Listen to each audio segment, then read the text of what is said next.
Hello and welcome. I'm Ash Mannix, and once again we're playing The Longest Journey. It is Tuesday Eve, and my OCD is annoying me because I don't know why this copyright label isn't in the proper bottom left corner of this image. But anyway, enough nitpicking. Let's get into this. What the hell happened last time? Last time we were in the police station. We got the information we needed to give to the kid. The kid told us to go visit a weird guy called, I think, the Dolphin or something. I don't know what he was called. That dude was mental. That dude wanted us. We were able to give him a cyber cube. He was able to decode it. He said there's a lot of dodgy stuff, a lot of incriminating evidence or information there about the organization that is, I don't know, that powerful organization in the world of Stark. And then we got him a hover engine thing, which he needed for his seat.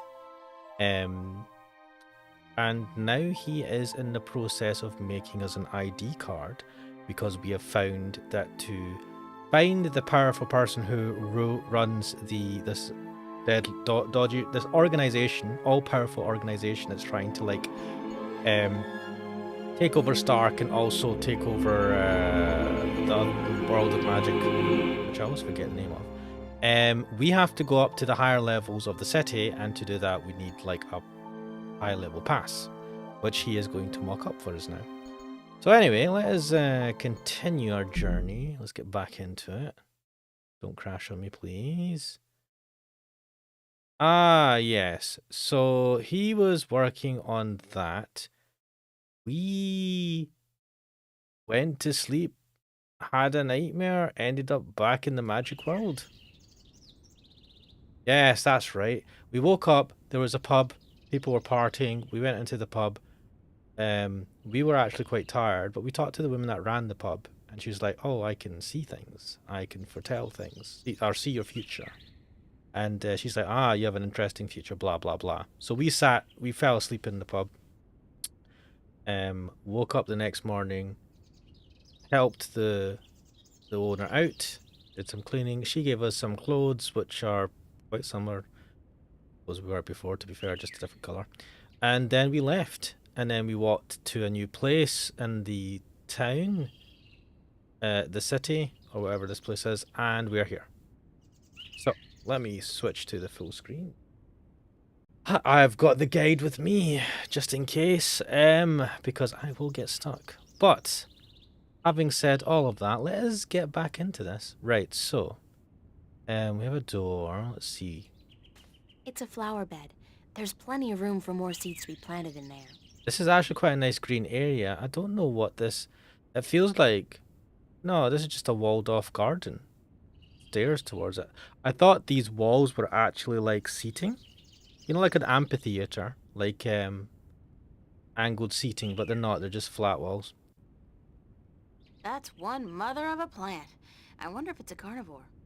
You wanna go and check? Just put your head in it and see if it bites. It looks to have been carved out of a large tree, but the texture of the house is more stone than bark. That's interesting. A house that looks like a tree, but it looks like it's been carved out of, well, made out of stone as opposed to tree. Opposed to wood. Let's go knock on the door and see what happens.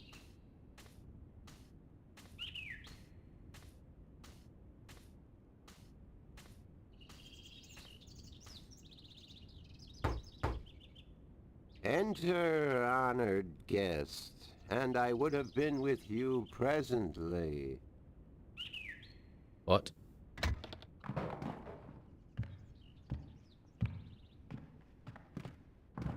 Some of them look to be in English, but I know they're not. It's the Altung language Tobias told me about. The tongue of magic. It sounds a little disgusting, to be honest. What? Why does it sound disgusting? Ruminations on the Chaos Principle by Roar Agustanja.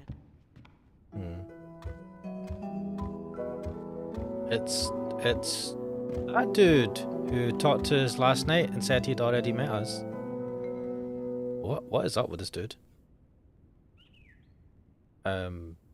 Be welcomed, stranger, to my abode. Thank you. Stranger? Don't you remember me? You invited me here. Every moment we meet, and every moment we part. You are both stranger and friend, April Ryan. Oh, that must be a I'm confusing way to sorry, live. but could you try to be a little less obtuse this time? I have a hard time understanding half of what you say. Yeah. I will beg for your forgiveness, April Ryan. I had a hard time to make myself understood amongst other peoples. I will pull myself into this moment, difficult as it may be, so that we can communicate and so that you may understand. It is important that you understand, April Ryan, very important. Why does he sound so bored? Who are you? I am Abnaxus of the Venar, ambassador to the Ireed Council in Marcuria. My people live far from here, and they do rarely visit your kind, and so I am their sole link to humans and Dolmari. Mari. Why is that? I alone among the Venar am able to focus on a particular moment and thread in time, and so to speak with those who flow with time, like you. Venar. So he's one of the Venar, and they're like, they live in all times and find it hard to, like, I guess they can't do what he does and just exist in one thread? How do your people perceive time? Yeah. It is hard to explain. Any moment before this moment and any moment after is the same to me as this one. I have lived already, and I am yet to live. Do you understand me? Man, how does that even work? I think so, but how's that possible? Yeah. Everything is possible, April Ryan. There is magic, and there is science, and between the two, everything is possible. Alright. Yeah, he Can must you be see able to see the the future? future. To me, every moment is the same. There is no future. I can relate moments you have yet to see, and I can unravel possible threads. But remember, the future I see may not be the one into which you walk. Moments and threads fluctuate, change. I can remember things that have never come to pass, and I have seen things that will never be. Ooh, that must be terrible. So you can't tell the future. I would see your possible futures, the likely threads among hundreds. If there was not a veil in time, I would. What's this veil you keep talking about? Somewhere ahead, in our path, there is a dark veil through which I cannot pass, past which I cannot see. It is disconcerting to me to be blocked from the moments of my life. How did this veil come to be? It was, no, will be created in chaos. Chaos! By chaos. Chaos! To keep the future hidden, all threads converge on a single point here, beyond the veil, and this will happen only once. It is written. Written? Where? In the prophecies. What? What prophecies? Yeah, tell me about the prophecies. Tell me about the prophecies. Words have been written by seers who can discern from all possible threads the threads that are certain to be woven. These words are the prophecies. And what do the prophecies say? Prophecies speak of a time when the balance will falter, weakened by the assault of chaos and its servants. The moment the veil falls is the moment of uncertainty. The balance may stand, the balance may fall. I cannot tell which it will be, and I cannot even see the possibilities, the threads extending from each fork.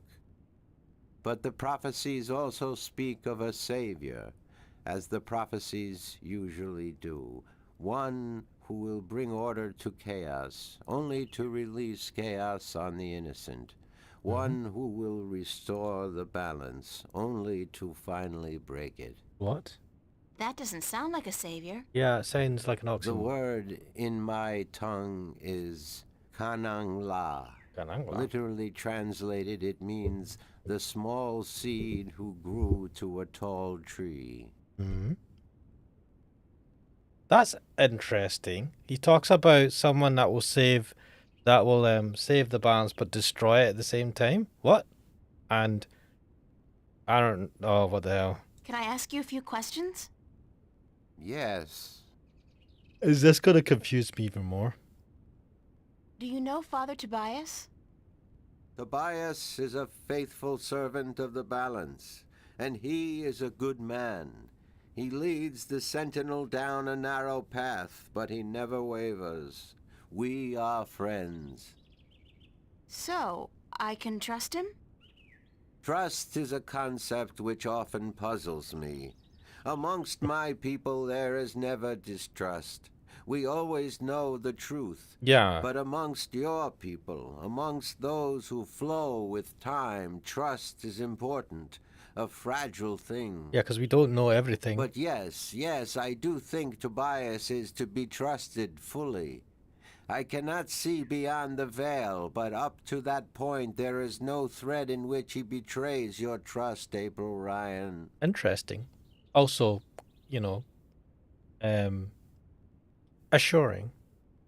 Could you tell me a little bit about yourself, Abnaxis? Me? About myself? We, the Venar, are not good at speaking of ourselves. Mm. We always know who we are, and so we have no need to tell each other. Just because you know who you are doesn't Well, mean you don't feel like Are you telling people. married? Do you have kids? Or perhaps your people don't marry? Yes, we do marry, and we always know who we are to be with, because our future is also our past, and so we also know our children even though, according to your reckoning, they have yet to be born. My wife will be, the beautiful Abyanda. She lives by the Bay of Fire in the east. She gave birth to our 3 female children, Abratha, Abalexa, Abpalmana. How long has it been since you last saw them? I see them now, April Ryan. Do not forget I perceive time in a different manner from your kind. I have given them your regards. What? Well, say hi to them for me. Yeah. Hello, Butterfly. Welcome to the stream. He's just like me for real. Nice. God, this is weird. Also, why do they all have names starting with A? Why did you come here to Marcuria? I was chosen to be ambassador to Ireed when I showed a talent for seeing the flow of time from one point to the next. I was trained for a long time in locking myself into a single moment to communicate and understand your world. My people do not normally involve themselves with others, but the veil has forced us to do so. Why don't the Venar want to involve themselves with humans? In the 'Cause yours are wrong shit. hands, our knowledge is dangerous. To know of the possible fluctuating futures, this can be a weapon to some who flow with time. We cannot interfere with your time. We are not allowed. How are you not allowed? Who says? The balance, the guardian. The guardian watches not only the balance between worlds, but also the balance within. Time is in balance, and if this balance is upset, the guardian would know. Would he kick your ass? I thought the Guardian was gone. So he is, and that makes it even more crucial to my people that we preserve the balance and not upset it. Chaos is our enemy, April Ryan, and we do our part to keep it at bay, as do you. What if there's people among your kind that want to bring chaos? I mean, Are you planning on ever going back to your people? When we pass through the veil to the other side and time yet again opens up, I will return to my people. I look forward to that day. I miss my people, and it is hard to speak with your kind. It makes me tired. I know what you mean. I'm a stranger here too. You will bring us through the veil, April Ryan, and then we can both leave this place and go home. Where is your home, Abnaxis? Across the border mountains and north, to where the forests are evergreen, and where in winter the land turns white. Butterfly saying, honestly, makes sense-ish. They're all interconnected. Why would they be trying thinking the balance? That's a good point. If you can see everything and they all can see everything, they've already got the power to be able to like foresee things. I suppose only if they were just wanting to be malicious for some bizarre reason and mess around with the humans. I mean, it is possible, maybe, but then other people would have seen it. The other people of their kind would have seen that future and would have known. I suppose it's a weird way to live. Have you heard of a man named Cortez? No, I have not. But that does not mean I do not know him. Names are often fleeting, April Ryan. He's my... well, some have called him my mentor, others a nutcase. I'm not sure which it is, but I'm leaning towards the former. Your mentor? He is a shifter as well? Is he a shifty? No, I don't think so. He doesn't travel. Shift between Stark and Arcadia. I do not see him in my life, April Ryan. I do not know him. Beyond the veil, perhaps, but not before. Interesting. Thanks, Abnaxis. I was a bit louder. You are always welcome, April Ryan. He's not met Cortez. Cortez has existed for a long time as well, so it's interesting that he's never met him. I need some help in my quest. Yes, you did. I did? And what did you answer? What? That I will help you as much as I can, but in the end... I'm on my own. I've heard that one before. Have What? you heard of a disc that works as a key to the Guardian's realm? Yes, but very little. It has been spoken of in the Ireed Council only recently, brought to attention by the Tyrant ambassador. He wished to know where it is kept. And what was the answer? No one at the council knows or admitted to knowing, and the ambassador was asked to speak with the Sentinel, which he is unlikely to concede to. The Tyrant are allied with the Vanguard, and so are in political and ideological opposition with the Sentinel. I know Vestrum Tobias. He would not speak a word with the Tyrant, nor the Vanguard. Not unless it was to challenge their philosophies. Do you know anything about a rift leading to the Guardian's realm? I have heard speak of such a thing. I believe it was where the tower was built and the divide created. When the earth was one, it might still be open. Any idea where it is? I am afraid the Venar were never very involved in the affairs of the Sentinel, nor took any part in the divide except to agree to the necessity of it. We had little choice but to concede. We are a magical people. We need the balance, because we could not survive without magic. But, like, you live in a world just of magic, but if you brought the two worlds together, wouldn't you just have both then? Why would that wouldn't necessarily mean that yous would die out or something, would it? So you don't know where I can find the disc? No. Ask Vestrum Tobias. Hmm. How would I go about fighting chaos? Chaos! You cannot fight chaos. It is not so simple. To oppose chaos, one must return order to that which has been affected by chaos, and thus reduce its powers. But this is not something everyone can do. Only those ordained by the balance can embark on such a dangerous task and survive. What do you know about dragons? Dragons? I do not know much about the kin, but I do know a little. Perhaps it will help you, perhaps not. Worth a shot? The Draic kin came to this world a very, very long time ago. Before the dawn of man, before the divide. The Venar had yet to learn to be outside time. Ooh. And there were few other peoples on Earth.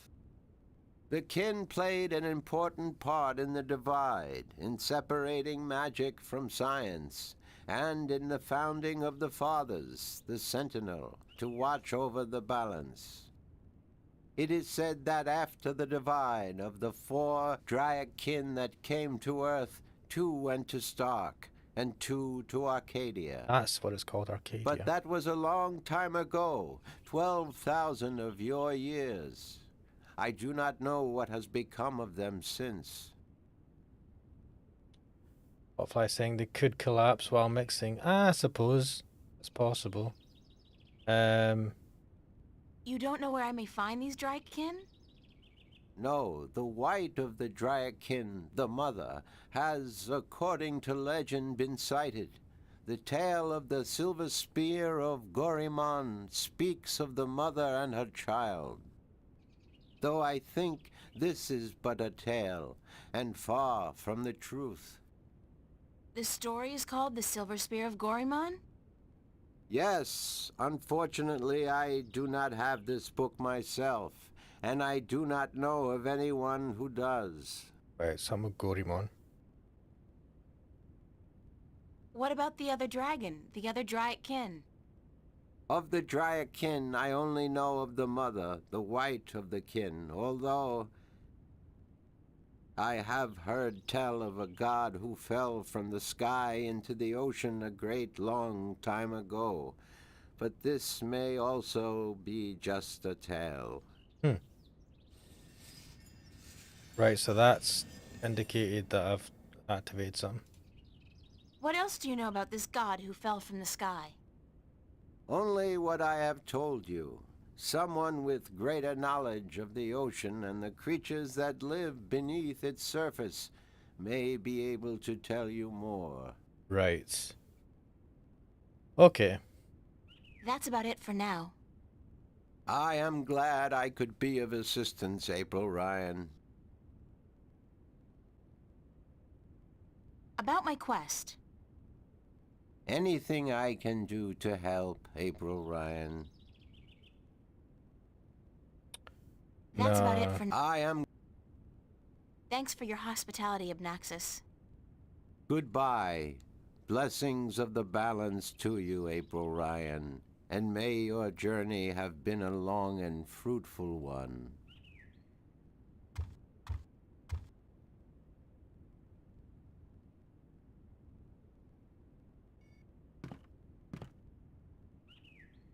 Take a seat. Chill.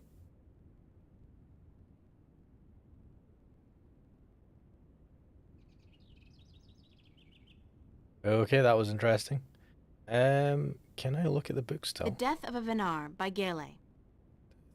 Uh, A Brief History of the Northlands by Minstrom Lenier. By the look of it, it's not all that brief at all. Lord of the Rings. In Arcadian, I guess classic fiction really does cross all borders. The Psychology of Stickmen by G. Godager. Principles of Waging a Winning War Against Superior Forces by General Hen Solber. Surviving the Border Mountains by Tomie Strand. Ruminations on the Chaos Principle by Roar Agastanja. The Death of a Venar by Gale. A Brief History of the Northland, Lord of the Ring. The Principles of Waging a Winning War Against Superior Forces by General Hen Solber. Surviving the Border Mountains. Rumination. The Death of a Brief History of the Northlands by Minster Oh, I've still Lanier. got coins. By the look of it, it's not all that brief at all. Can I go upstairs?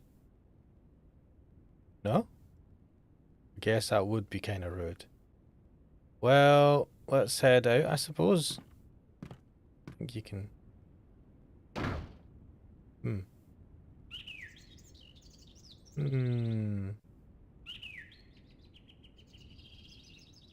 It's a flower bed. Yes, I do realise that. But I suppose we go back to the city.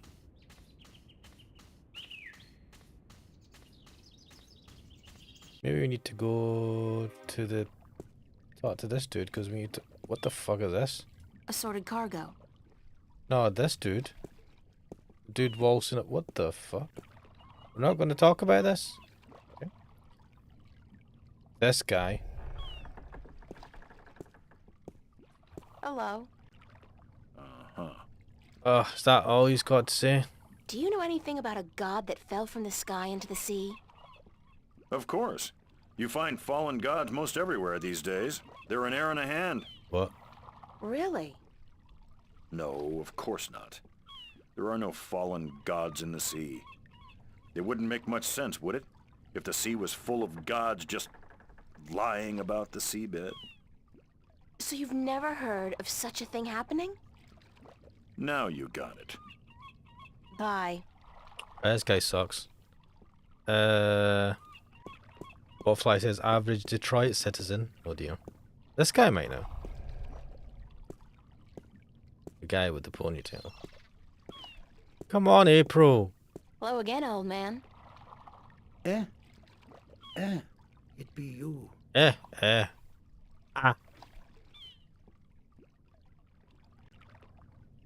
What's he doing? He's got his pipe out.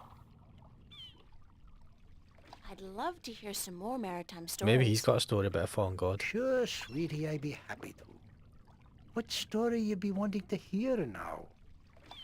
I'd be wanting to hear a story of a fallen god. Have you heard a story about a god who fell from the sky into the sea?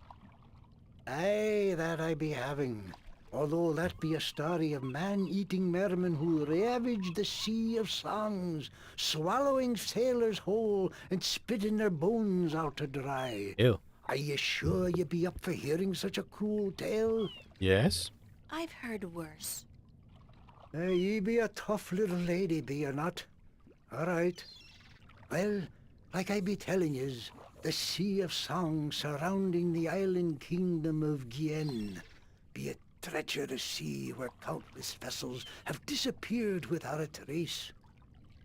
Now, this be near 30 long winters ago, mind, during me second term as captain of the trader Lucky Lady. We've been crossing the Sea of Songs for 2 seasons, and we'd yet to be seeing any sign of the dreaded bloodthirsty mermen who lurk in the waters off the Gien coast. That night we be laying still with our sails down, awaiting the wind to pick up and carry us north to Mercuria, when we be hearing a frightful scream a-coming from the port side of the Lady Luck. I be the first to rush over on account of me having me arm down the apple barrel. We just been to Arras to pick up 100 barrels of sweet Gien apples. And as luck would have it, I be there just in time to witness Sally Barney's horrible fate. He be in the water, screaming and waving his arms, and the water around him be red as a midwife's arms after a grueling birth. Bloody I hell. get the picture. Go on. Then I be seeing, I glimpse a large, shiny, sleek body be pulling Sally down and swallow him whole. It be the mermen come to claim the body of the sailor who dared across their sea. Are you sure it wasn't a shark? What? Big fish with sharp teeth and dead black eyes and a large triangular fin on top? You mean a black-eyed Snapjaw? I guess it could have been. But it be no Snapjaw. It be the dreaded merman of the Sea of Songs. Where does the sea god fit into all of this? Yeah, what the hell? Aye, I be coming to that. You see, the bloodthirsty mermen be not only happy with cannibalizing sailors, but they be sacrificing their own to their dark old sea god. Actually, unless the mermen are human, they wouldn't really be cannibals if they ate humans. True. Blood sacrifices to their dreaded god who lives on the bottom of the sea. Aye, that be the truth of the mermen, fierce and bloodthirsty cannibals of the Sea of Songs. Thanks. Good story. Oh, that didn't help me at all. Aye. Fuck, mate, that was useless. What? What the fuck am I supposed to do with that?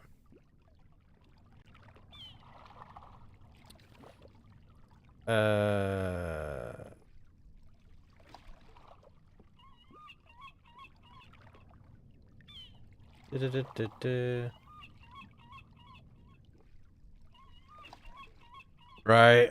I'm all storied out for now. Thanks. I'm gonna check the guide because I know Aye, this is gonna be you tell me when you want more, right? gonna take me around. See you later. If I not... I see ya. I move. Fuck. Wait, what are you doing? Why can't I go? No, not the It's big. a lighthouse. I The blue wanna fire's burning bright, a safe beacon for weary sailors. to the PR. Run, April Ryan, run. We're going to go to see the priest, Tobias. Are we able to go into the lighthouse? I don't think so. Got a lot of ships that are moored here.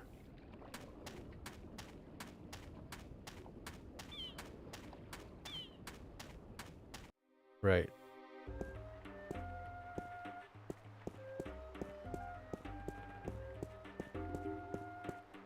It's totally got like a mix of medieval England and a slightly like with an Middle Eastern vibe to it.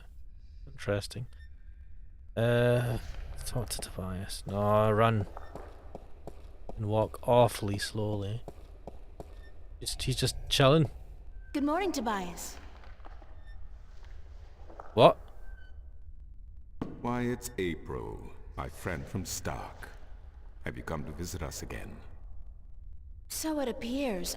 I didn't exactly come here by choice this time, though. Oh? How so, if I may ask? In a weird and twisted way, it's nothing out of what's become the substitute for ordinary in my life. One second I was in my room in Newport. The next, I was in a dark alley in Mercuria. You must have opened a shift while you were sleeping. Good. No. This means you are learning to harness your magic. This is not good. Yeah, I guess, except I don't think I'll be able to get back home again. And this time my mentor, Cortez, has no idea that I'm here. Ah, but I'm sure you will find a way to channel and control your powers soon. In the meantime, is there anything I can do to help? Let's see. Yes. I need to locate the disc that unlocks the Guardian's tower. The disc that is the key? Yes, it is needed. It might even restore balance, provided the new Guardian accompanies it to the tower, of course. But you wish to find the disc yourself? I have to. Cliché or not, it's our only hope. You do this often, then? You know, save worlds? It's an expression. Heroism in my world is more of a cliché than anything else. I do not understand. But then I am merely a servant of the balance, while you are... more. More? But yes, the disc.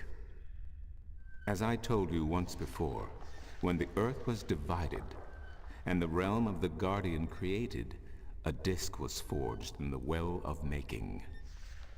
The disc was to serve two purposes, as a key to the Tower of Balance should it become necessary to enter it in the Guardian's absence. and as a replacement for the disk that is already in the tower should it be broken. The tower is now abandoned and locked, and the old disk shattered. I do think the time is right for the second disk to be brought forward and used. Get a backup disk. Where is the disc now? At first, more than 12,000 years ago, it was kept in the open, at the Sentinel Enclave outside Marcuria. However, when thieves attempted to make away with the disk, it was taken away, Why? so that the 4 parts of the disk could be divided amongst 4 of the magical people of Arcadia, people who would have nothing to gain from the balance being compromised. Shit. So it's in 4 pieces. I need to locate the 2 dragons that reside in Arcadia. The Drykin? What's the difference? Dragons is a word from your world. The kin are not what they have become in your legends and fairy tales. But they're real, aren't they? Oh, as real as you and me, April. And old. They have been here since before our time. As you probably remember, the kin were instrumental in the Divide, saving mankind from a terrible end. But I know so little. Only what I can remember from my studies when I was a minstrel at the Enclave. So you're not going to be too much help. How can I get more information on the Drakkin? Books, daughter, books. The wisdom of the ages. There is one tome you should study, called The Secrets of the Drykin, by Minstrom Elniak. It is old but informative, and it captures the imagination. Wait, was that one of the books in that guy's Where can I place? find this book? Pay a visit to the Sentinel Enclave, located outside the city to the east. Oh, okay. The great library of the Enclave contains every book ever written by an Arcadian minstrel, and most others as well. Speak with Minstrom Yerin, the keeper of books. Yerin. Tell him I sent you. Right, so that's unlocked something. I need to find the entrance to the Guardian's realm. There is one. You are right in that, but where, I would not venture to guess. In the past, when the time came for the Guardian to step down and another to take his or her place, the Guardian opened a gateway wherever it was needed. A Guardian, still in full control of the balance, can invite anyone in and let anyone out. But with the Guardian gone, the only way in would be the point where the Divide was first created, where the tower was built. Isn't that location written down somewhere? Remember that this was done on the old Earth before the Divide. After the Divide, after the creation of Stark and Arcadia, places were shifted about. This entrance may not even be on the ground anymore. Oh, it might be high up. What do you mean? It could be up there, in the sky, or far below us, through the crust of the Earth into the molten depths below. I cannot say, and I do not know anyone who could.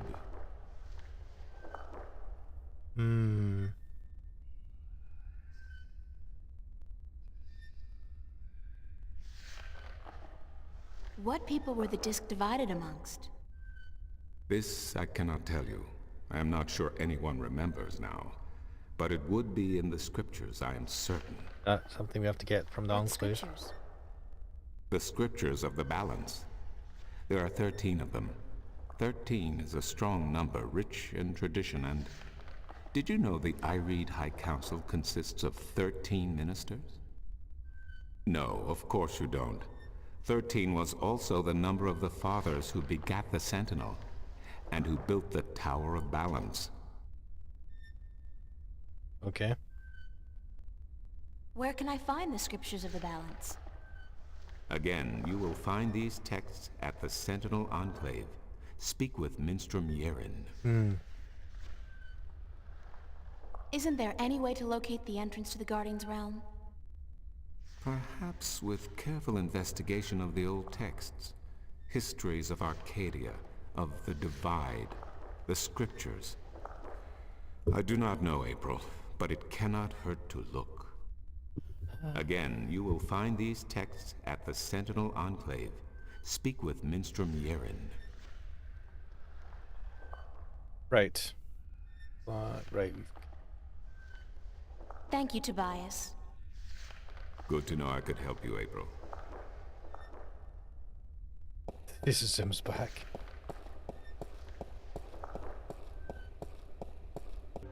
That little bit of jank in the game. Right, so we have to go outside the town of whatever this place is called, and to the east. Right, so this place, I believe, the Enclave. This, that was Westhouse's bungalow. Going well. Some kind of sandstone, very malleable, but also very vulnerable to the elements. These cliffs probably have huge, naturally formed caves and tunnels. Yes. This is the Enclave?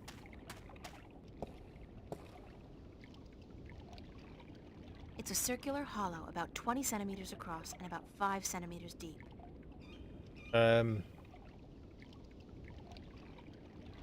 The dragon's mouth is pointing straight down at the middle of the floor. Do I just stand there? It's a circular hollow. The dragon's mouth is pointing straight down at the middle of the floor. Oh wait, there's stairs. What the fuck? Okay. Oh, this music's awfully eerie.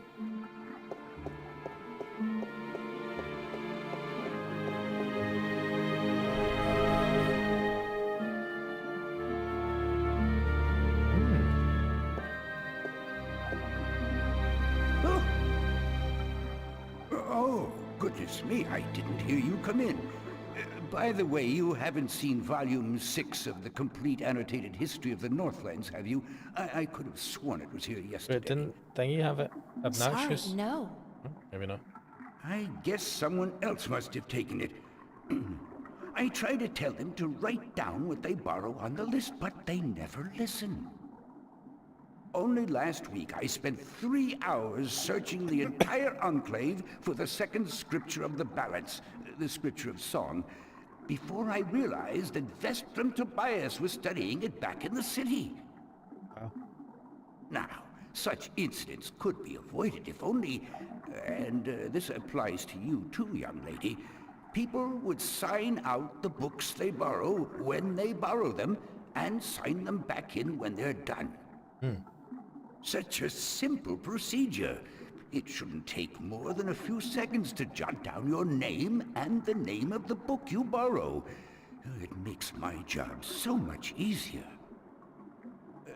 Now, which book did you want me to find for you? First thing, that guy's pretty close to her face. Second thing, reminding me of libraries. I don't think people use libraries that much nowadays outside of like if you're studying and you need certain books, and then God, I remember going to the local library and getting your book stamped when you're taking it out with the kind of date that you had to bring it back by, and then you could see all the dates that other people had booked it out as well, because you'd see all the previous stamps. Good times. I'm old. Bit weird to like talk about things like that in a nostalgic way like an old man. Are you Minstrom Yeren? Yes, of course. Oh, what a silly question. How would I know? I don't know you. Sadly. I am Minstrom Yeren, keeper of the great library of Marcuria. In fact, this is the greatest library of all the Northlands. Ooh. Perhaps of the entire world. Although they say the Dark People have a library as big, if not bigger, than this one. But of course, we're not allowed anywhere near there. Have you been there? No. I don't think... What a silly question. Of course you haven't. You're not of the dark The people, dark are people, you? that sounds You don't look like slightly any racist. dark people I've ever seen, so I can't see how you could possibly... Now, where did Volume 6 disappear to? Who are the dark people? Now I'm curious. Tobias said I should talk with you. Tobias? Vestrum Tobias? I haven't seen him for... Well, he was in last week, but before that it must have been days at least. Been that long then. How is he? Still eating enough for 2 mules? What? I must tell you of this funny story I heard the other day, of how Vestrum Tobias eats enough for a table full of minstrum. Or was it one Elguan? Although the Elguan don't, as a rule, eat very much at all. Did you know that the Elguan can smell water more than half a day's journey away? Amazing, amazing creatures, perfectly suited for life in the desert. The balance provides, that's for certain. The balance provides. Alright. Vestrum Tobias recommended that I look at some books. Books is what we do best here at the Enclave, that is for certain. Which book would you like to see?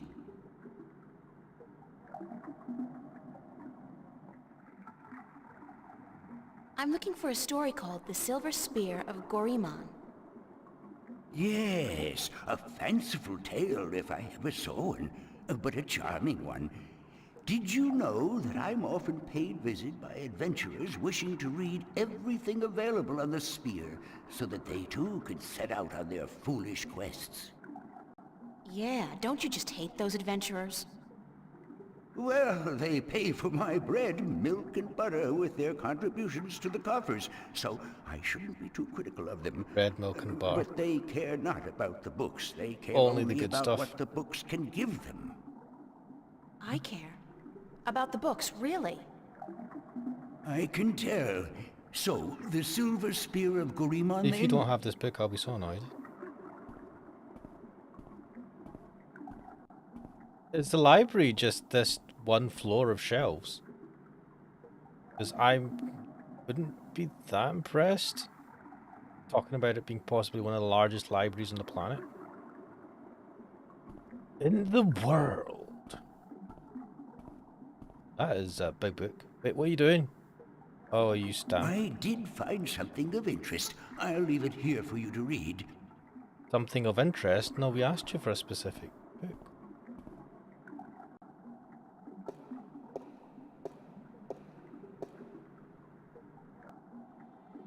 Oh my god, that's a bit... The Silver Spear of Gorimon. In the glory days of Bakshiva, before the drought, when Gorimon was the greatest city in the known world, the Parak of Bakshiva decided to forge the most powerful weapon in the world to challenge the mighty White Dragon. The Parak had grown greedy and bored, his treasure hold filled with the riches of the world, and he desired nothing except the one thing he could never have. The unborn daughter of the White Dragon, the fairest, purest, most beautiful creature in the universe. He had asked the White Dragon for her daughter's hand in marriage, but she had refused, scolding him for his insolence and warning him to keep his distance from immortals. And so the Parak sought the advice of a mighty sorcerer, the dark and cruel Eos, to learn how to kill one of the Drak kin. The sorcerer told the Parak of the white silver of Mount Tyranny, the strongest substance in Arcadia, and how it could be forged by magic to kill even one of the kin. The Parak ordered his army to go north across the ocean, to bring back enough white silver to shape a weapon. When his men returned with the rare metal, the Parak ordered the finest blacksmith in Bakshiva to his castle, where Eos the sorcerer cast a spell to create an unholy forge. 10 days and 10 nights it took before the exhausted blacksmith could present a tall spear to his emperor. But before the spear could be used to kill one of the kin, it had to be bathed in blood. Beheading the poor blacksmith and the soldier who had retrieved the white silver from Mount Tyranny, the Parek's private bath was filled with their blood. As he dropped the silver spear into the red bath, watched over by Eos, a terrible scream erupted and steam rose up in a red, foul-smelling cloud. When the steam lifted, the blood was all gone, and the spear was glowing in a deep red colour. With the terrible weapon now ready to be wielded, the Parek issued a challenge to the White Dragon to either surrender her daughter to him for marriage or to suffer a painful death at his hand. Enraged, the White Dragon refused him yet again and flew to meet the Parek, his sorcerer, and his 1,000-strong army on the green fields outside Gorimon. Of the magical silver spear she knew nothing, and the Parek kept it wrapped in cloth by his side. "Bring your forces around, Parek," warned the White Dragon. "If you do not, I will lay waste to them all." "I wish my men no harm," lied the Parek, "but this is between the two of us." He then rode forward alone and dismounted his horse, but stayed within reach of the spear. The White Dragon landed before him, and she said, "You are brave to face me like this when you know you cannot harm me." Then the Parek raised a hand as if to greet her, but it was instead a sign to his sorcerer, the terrible Eos, who cast a mighty spell to hold the White Dragon while the Parek drew his silver spear. The White Dragon fought bravely, and she was close to escaping the sorcerer's magic, but the Parek was quick, and he thrust the magic spear into her chest. She screamed in pain and anger, and the sorcerer's spell could no longer hold her. Rising on her beautiful wings, blood pouring down on the land below, she cursed Bakshiva, her Parek, and her people for all time. Wherever the White Dragon's blood fell, the land turned arid, and grass became sand. The Parek sent his army to follow the White Dragon and to bring back her egg, but the drought grew, and within days, the once proud empire of Bakshiva was turning into a desert. Then followed a fierce storm that tore across the land for 100 days and nights, and when the dust settled, there was nothing left of Bakshiva but 2 coastal cities and a few scattered oases. It is said that in the buried ruins of a lost capital, wrapped in the arms of the Parek who dared test the immortal, rests the silver spear of Gorimon.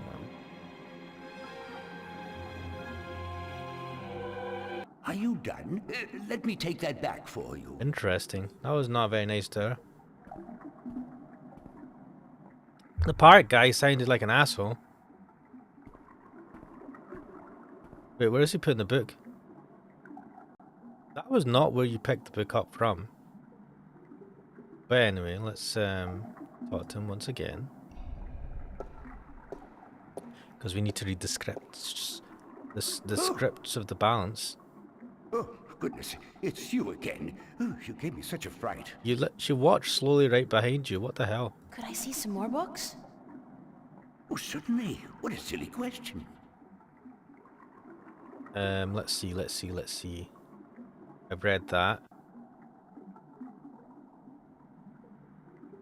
I don't really care about Arcadia right now. What? Do we not have anything? I'm looking for some information, but I'm not sure which book to ask for. No matter.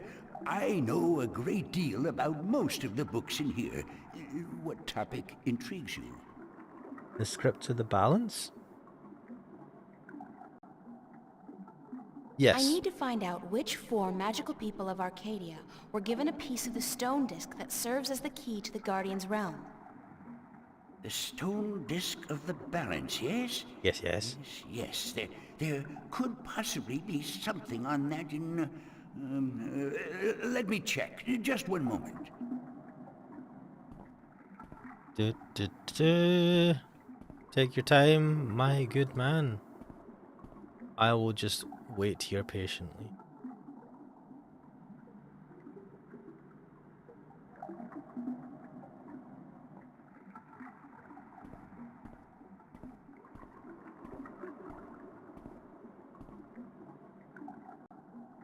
I did find something of interest. I'll leave it here for you to read. Oh, weird how he does that.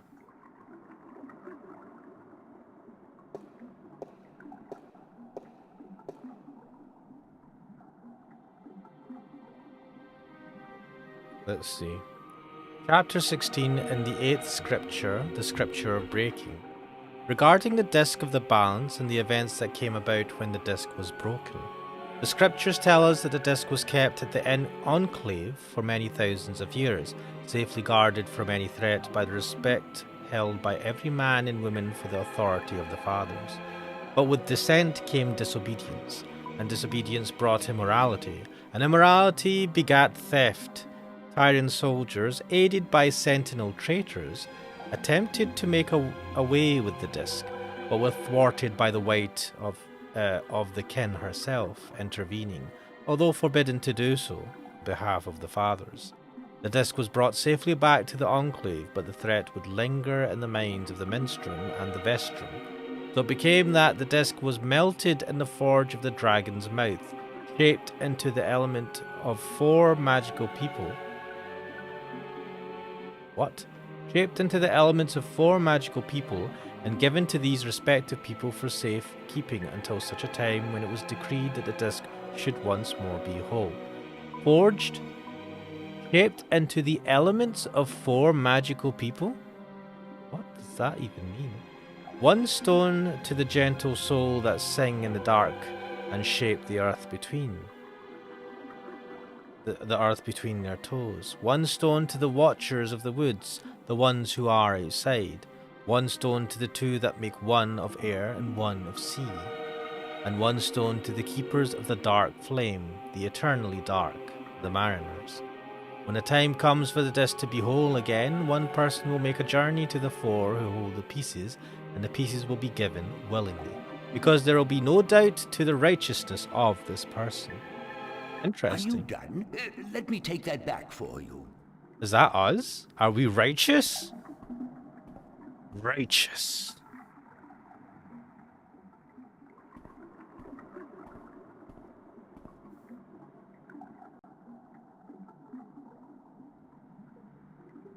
What am I supposed to do now? Do we have to go on a journey to, like...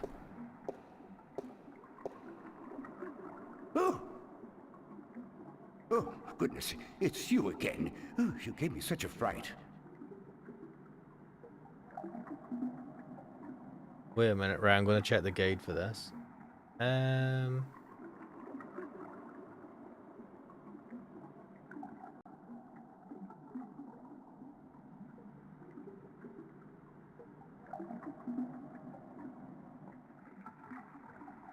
Wait.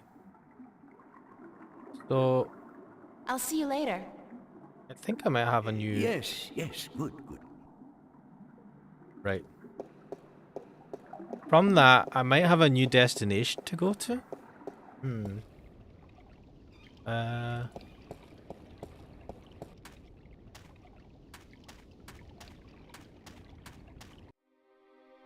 Pier. Talk to this dude.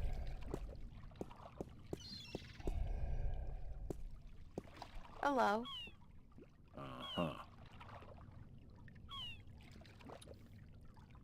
No. Ask him to give you all the books available as options, one after another, and have fun reading. You have a new destination that can only be reached over the sea. Did you ever hear of the Merman of the Sea of Songs? You mean the bloodthirsty cannibal merman of the Sea of Songs? That's it. Never heard of him. Mate. Are you sure you've never heard of the Merman of the Sea of Songs? Be quiet. Shh. Not so loud. What's up with the shushing? Legend says that if you speak openly of the bloodthirsty cannibal merman of the Sea of Songs, they will hunt you down until they've caught you and devoured you. And you believe this legend? No, I'm just trying to scare you off. Bye. God damn it. Hello. Bye. Oh, right. I have not unlocked this, I don't think. Let me go back to Unless there's somewhere.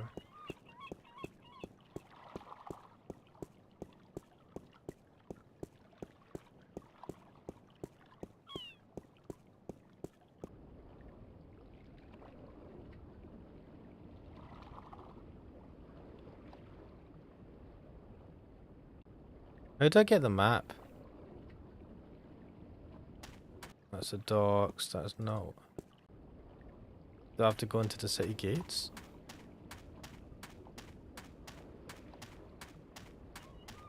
Right. Go back to the enclave. Go down the stairs. What? Talk to the dude again. We'll ask him for some more books, I suppose. Oh, Could I see some more? certain. Let's see. A book on the history of Marcuria would be interesting. Ah, an extensive subject to be sure. I will do my best.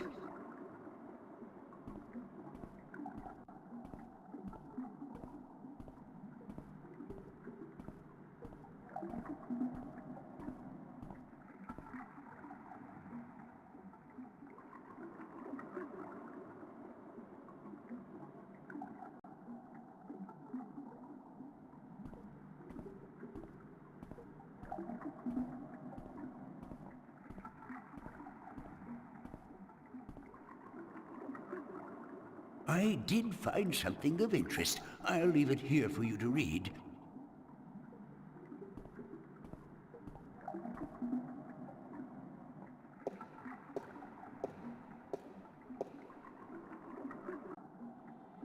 Travels in the Northlands by Jermaine the Discoverer. First part. In my many years as a travelling poet and bard, I have journeyed far and wide across the fair realm of Arcady, and I have seen sights most people have not dreamed.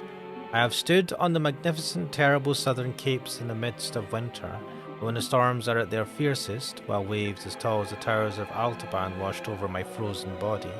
I have witnessed the monstrous beasts that lurk in those dark and deadly waters of the southern swallow, brave galleons whole, creatures the size of mountains that with a flick of a tail can touch the depths of the sea and the stars themselves.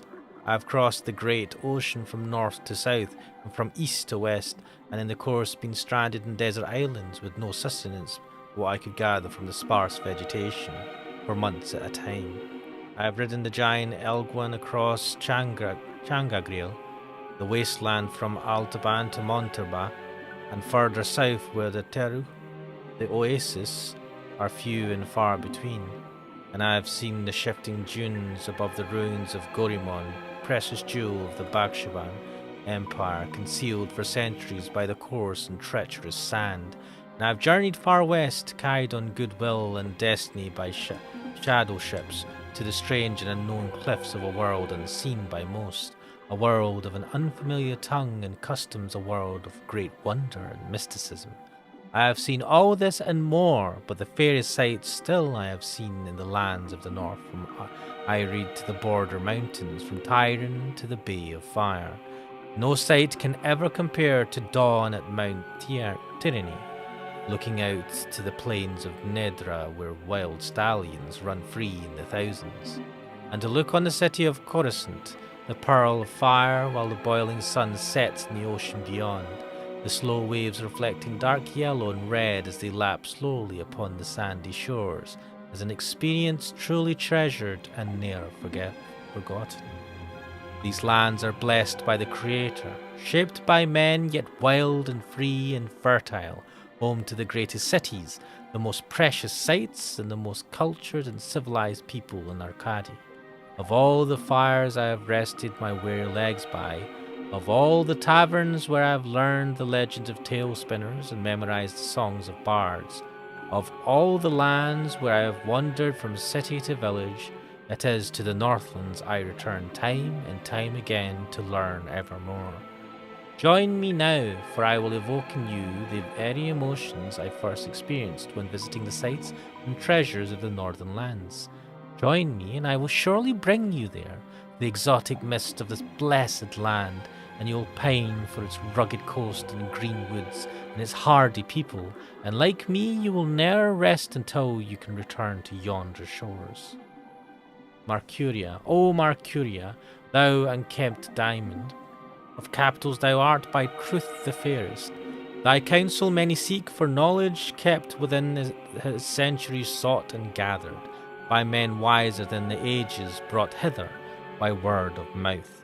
Marcuria, change thou not the course of war. Between thine people, diplomat, wise man, magician, all this and more, thou hast without equal the mark of merit and virtue. Written by Germain Uthran the poet. The august capital of Ireid, the unified country, Marcuria lies on the hardy southern coast of the Northlands, halfway between Tyrone and Coruscant.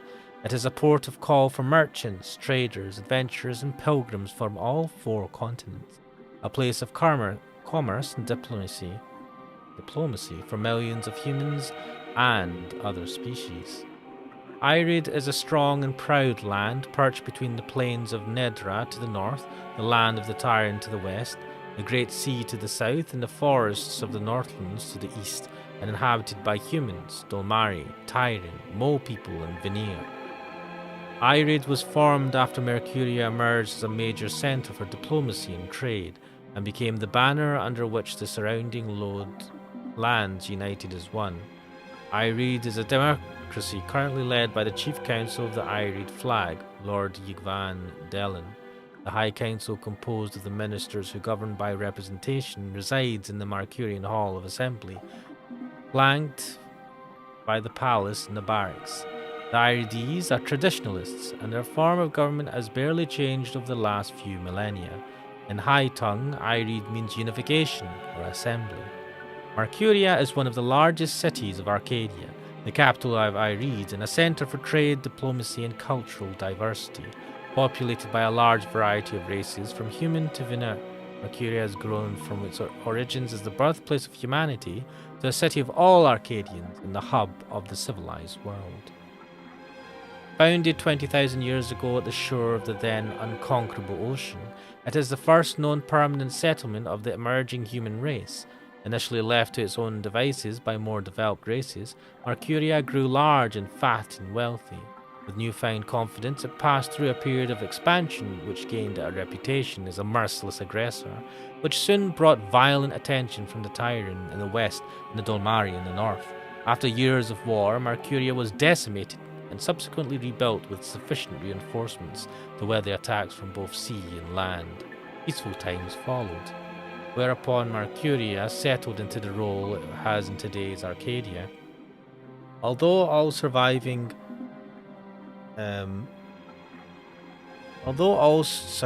areas fall under its jurisdiction, there is sufficient self-governing and few central taxes to appease all but the most disgruntled. The huge areas of farmland around the city benefit from the well-kept roads, markets, and the busy export to other lands. Nearby villages benefit from the military might of Marcuria, protecting them against roving barbarians and Tyrant armies. And Marcuria also provides the people of the Northlands with one of the best and busiest ports in Arcadia, allowing travel to distant destinations around the world. Are you done? Let me take that back for you. I wonder if there's anything else I need to read. So, I mean, I suppose that was the hint to go to the ports.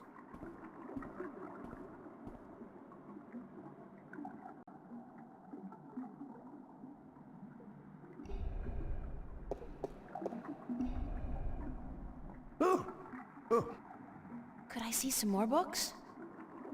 Oh, certainly. Right, I've read the history of Marcuria. Other options. No. I'd like to read some Arcadian folktales. A favored topic of mine. I have just what you're looking for.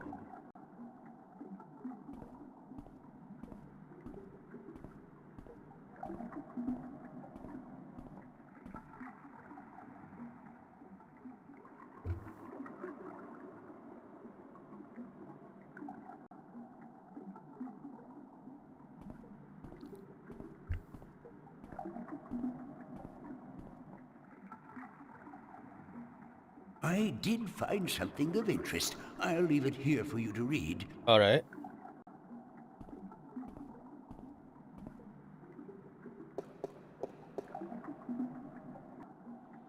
Sadra the Faithful Wife.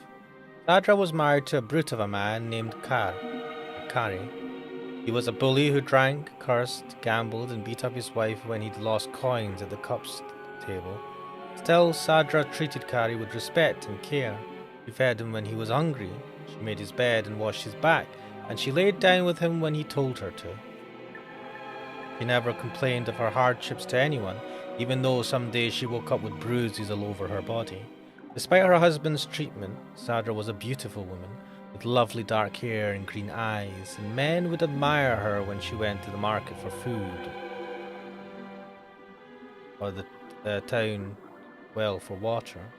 But none dared approach her, fearing her dangerous husband more than they admired her beauty and grace. People would say, "Poor Sadra, she deserves better than what she has. She is so good and patient even though her husband mistreats her every day." But no one was willing to do anything to free her from her husband, as they all feared his wrath. "She chooses her own path," they would say, "and it is not our duty to interfere." Then one day, a tall and handsome prince rode into town to visit the elder council. When he spotted Sadra carrying 2 heavy buckets from the well to her home on the edge of town, he was taken with her beauty and youth, and he jumped down from his horse to help carry her buckets home. On the way, he offered Sadra courtship, but then, when told she was already married, he bowed respectfully and excused himself for acting inappropriately. That night, Sadra's husband heard about the prince helping his wife, and after striking her down for letting royalty interfere with her duties, he strode drunkenly, for he had already had his usual fill of dark ale, towards the tavern where the prince and his cohorts were staying. When Kari arrived at the tavern, the prince was eating dinner, and when told Sadra's husband was there to see him, the prince stood and waved the man closer. "I must congratulate you on your good taste in marriage," said the prince, "for your wife is the most beautiful and good-hearted woman I have ever met."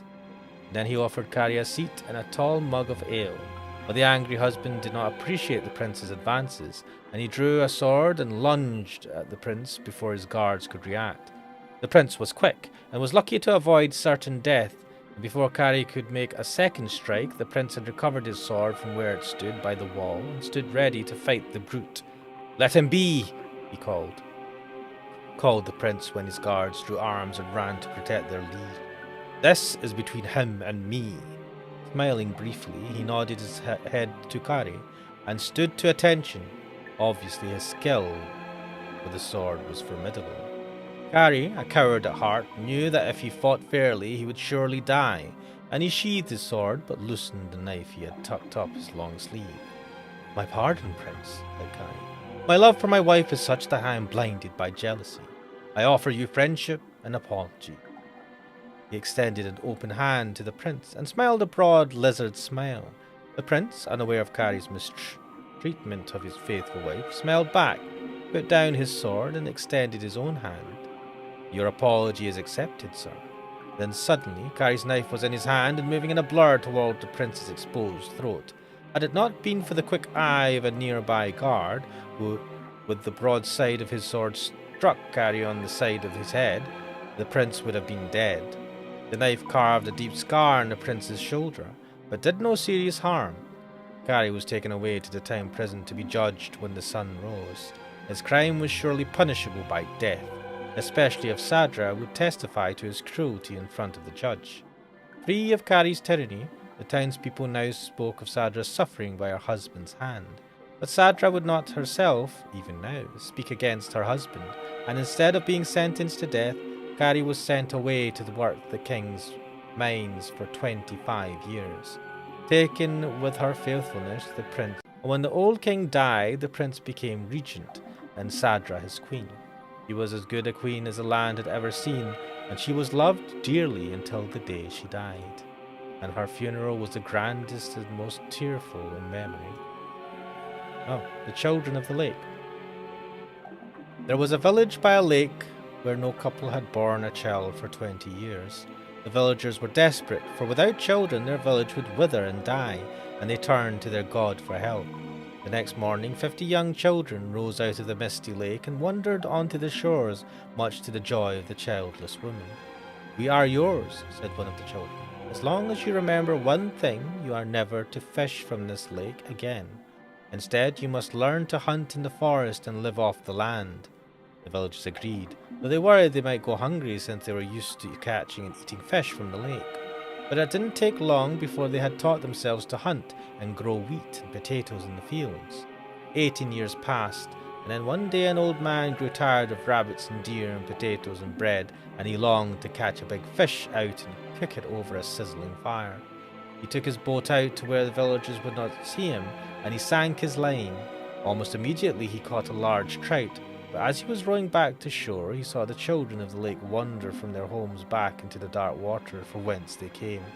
Their mothers called for them, tried to hold on to them, begged them not to leave, but they would not speak. And one by one they disappeared into the lake.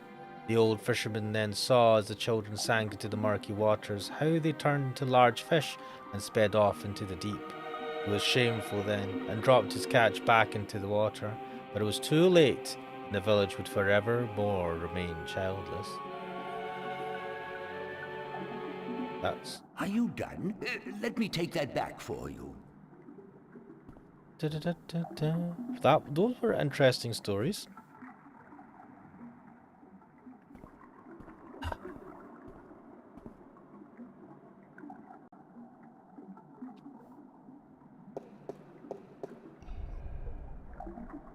Oh,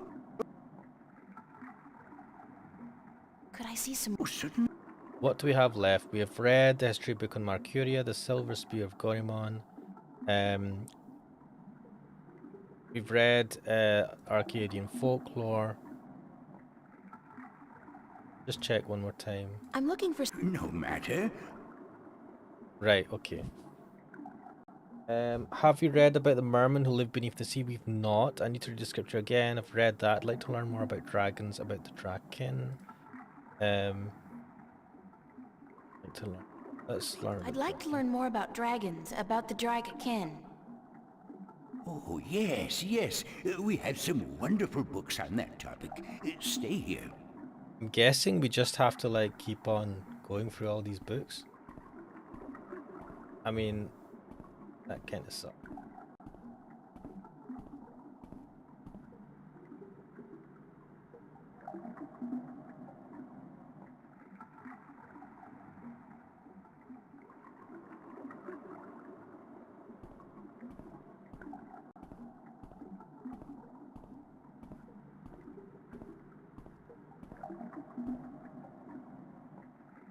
I did find something of interest. I'll leave it here for you to read.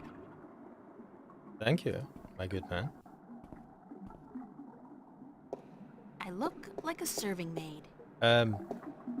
Okay. Secrets of the Draken by Ministrum Eliak. Forward. The Draken are known by many names throughout the Twin Worlds. In All Tongue, they are often referred to as Draken, and some variations of Low Tongue, Drekin. In the Southlands, the word Dragin refers specifically to the winged lizard shape traditionally associated with the kin. In Irhad, the eternal spirits of the kin are called simply Drak, regardless of their current shape. In Stark, most cultures refer to the kin as Dragon, Dragi, Drach, Dragon, though this usually refers only to the winged lizard-like shape and not to the spirit inhabiting this shape. In fact, while in Arcady, the kin are respected and revered as eternal, spirits with great significance in the balance and the all. In Stark, the kin are mostly creatures of mythology and fairy tales. However, in some Stark legends and scriptures, notably the Christian Bible, the name dragon is associated with the forces of evil, and thus the religious connotations do seem to have carried over in a somewhat distorted form. Who or what are the Draken? Why not ask, who is the creator? Or what is the all? Questions thus asked will remain in perpetuity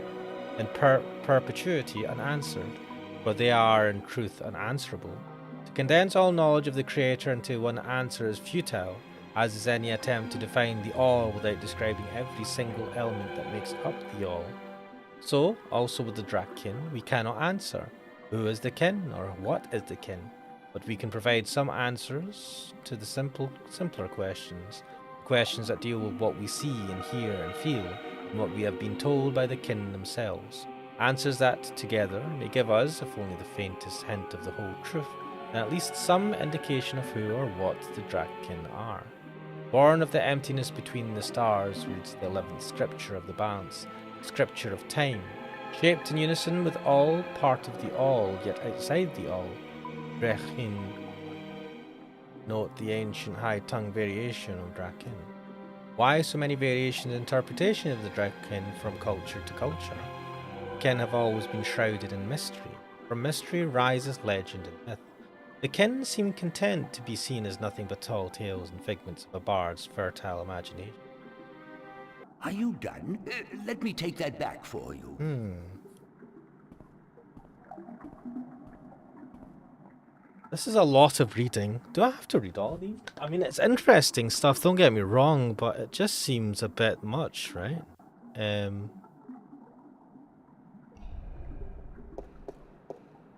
Suppose I should be taking some more. See. Could I see some... Oh, certainly. Right, so we've read the history. We've read Arcadian folklore. We've read about Goromon. I'm looking for some information. No matter. Right, so I need to read that scripture again. We've read that. The I've heard mermen. rumors about mermen who live beneath the Sea of Songs, and I'd like to find out more about them. Mermen in the Sea of Songs. Let me see what I can find, yes?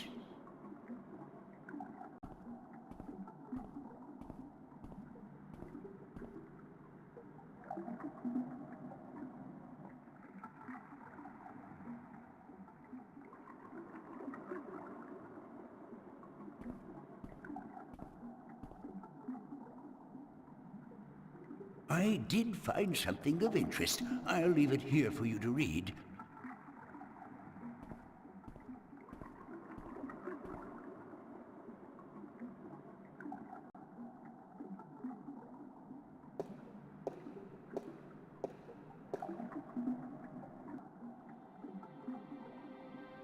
Myram, also mermen, mer people, Merians, magical people who reside in the depth of the great ocean and other seas.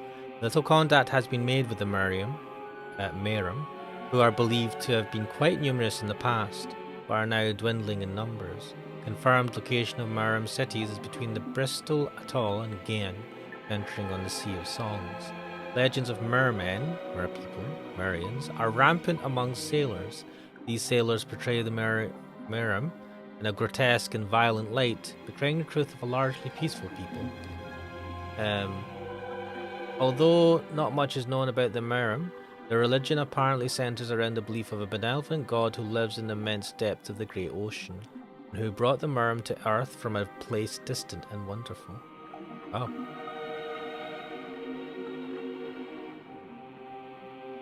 Are you done? Let me take that back for you.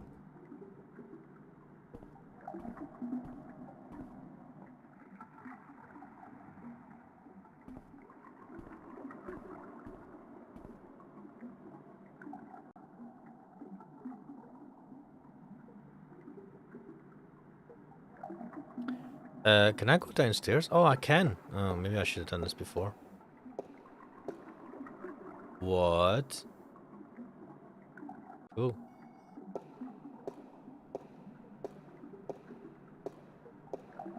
Wait, what's happening?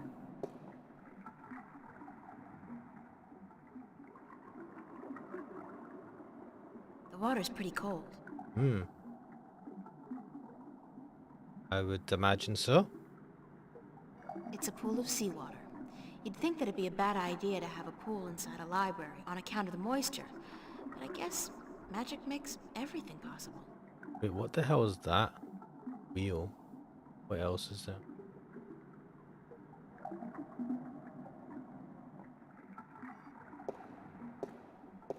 Am I going to regret doing this?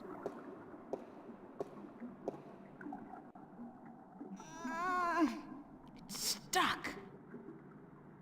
I What is- look like a serving maid. Yeah, no, no, no. I want to look at the wheel. It's a rusty wheel. Why would I want to turn that? Do I have to turn a screwdriver?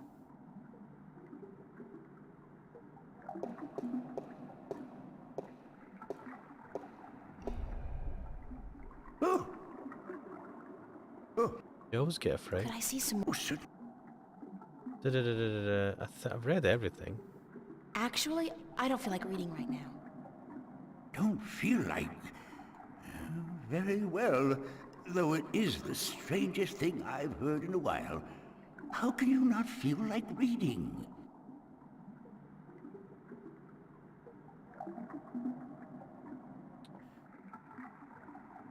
Bye now. Oh, yes, yes.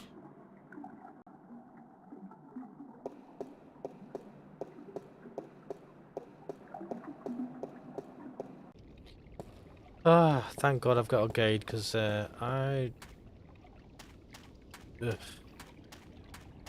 don't think I've unlocked anything in particular, to be fair.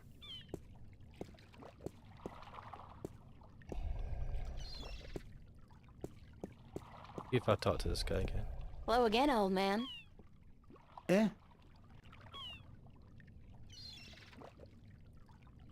Oh, he has to take time to take the pipe out. I'd love... Sure, sweet. No. I'm all... Aye, See you later. why not? Right, what am I supposed to do? Let's see.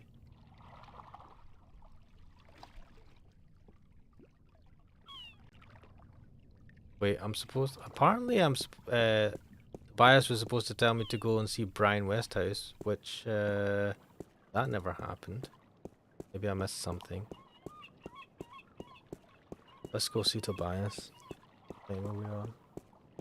Oh, so many stories, so little time.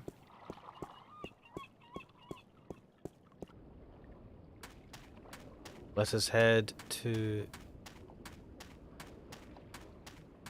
the marketplace, to the temple.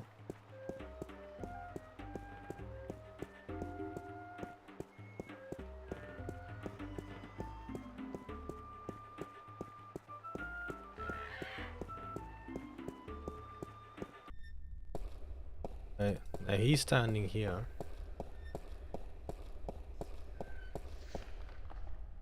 God, I've gotten nowhere in this chapter. Holy shit. Are you busy? This. Why'd you do this? I'm never too busy for you, April. Right. I need help getting back home. Unfortunately, I'm in no better state today to help you shift than I was the day before yesterday. You are the one with the talent, and so you must learn to use that talent. Isn't there any way to locate the entrance to the Guardian's realm? Perhaps with careful investigation of the old texts, histories of Arcadia, of the Divide, the scriptures. I do not know, April, but it cannot hurt to look. Well, he's not told me to go see... Again, you will find these texts at the Sentinel Enclave. Speak with Minstrom Yeren. But you told me this. Where can I... Again, you... Isn't there any... Perhaps... Again, Thank you. good day. Right, this guide is obviously full of shit. God. I have to use this other guide, which has an annoying ad pop up. Lovely.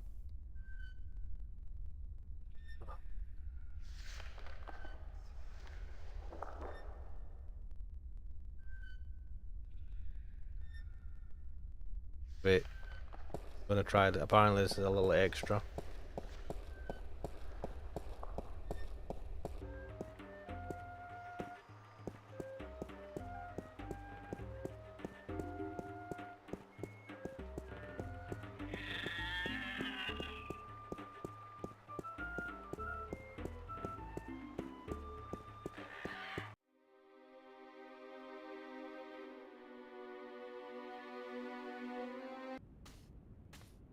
So where's the flower pot?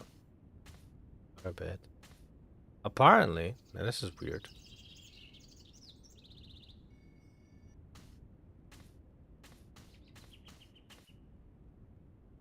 I'm not very good at this, but hey, I was born on a farm. That's gotta count for something. I mean, you must have learned something, maybe?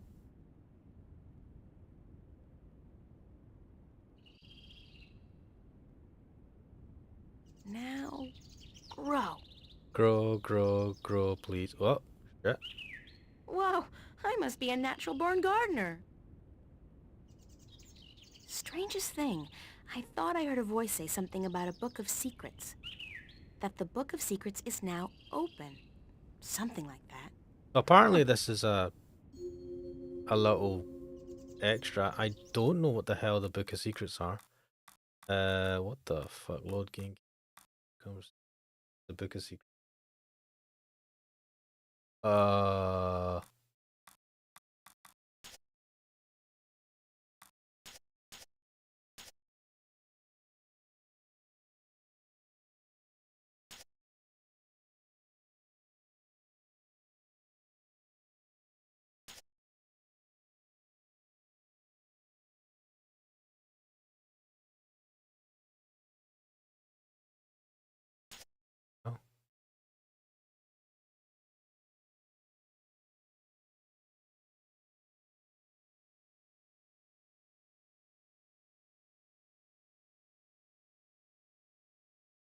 Oh shit, I should read this separately. It looks like some interesting stuff. Right, to the guide. Fuck it.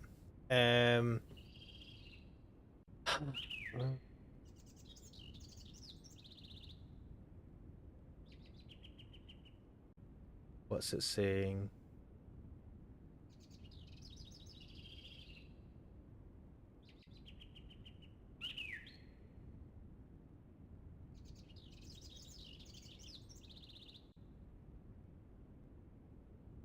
What?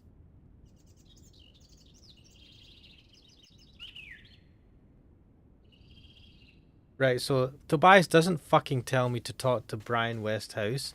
This guy just says go and talk. God damn it, this is so opaque. Like there was no hint to talk to this guy. Fuck. Adventure games, eh? Hi there, Mr. Westhouse. I'm back. My word. What on earth possessed you to return to this godforsaken place? The game. You were lucky to escape the first time, but now you're really pushing it. I just love pain. It's not that bad a place, or else you wouldn't stay here. Besides, this time I didn't exactly come here by choice. I stay here because I'm a true masochist, Miss Ryan. And who forced you to come? Was it Cortez? He doesn't even know I'm here, unfortunately. No, I think I had some kind of accident with my so-called powers. I shifted in my underwear. No, huh? Isn't that the way it is, though? We always cross the rift at the most inopportune times. That's law. Care for a drink? Oh, no, that's right. You, don't. Does she not drink? Would you mind helping me with a few questions? I've nothing better to do, so shoot. Did you ever hear a story about a god who fell from the sky? Stories aren't my thing, April. You should visit a library. I'm sure you'll find some stories in the books. I know the Sentinel have a library somewhere near the city. I've also heard rumor of a people with wings who do nothing but observe and record history through stories. But I don't know if that's all it is. The dragons. A rumor. Still, if you're looking for stories, it may be wise to check it out and see if you can find them.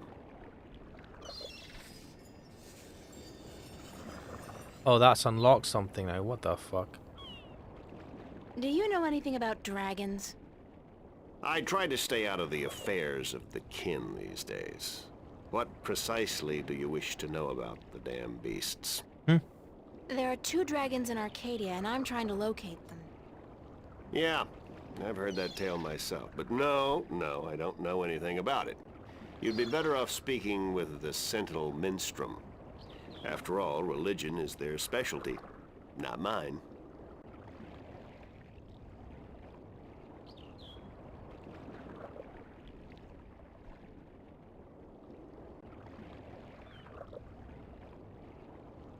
I'm looking for a disc that will open up the Guardian's realm. That's religion, Miss Ryan. And the only things I worship are whiskey, a good cigar, and a nice long... Anyway, don't ask me about all that, balance mumbo-jumbo. A nice long what? Hello, Fat. This guy sounds like Bryan Cranston. Who? I've heard of this person.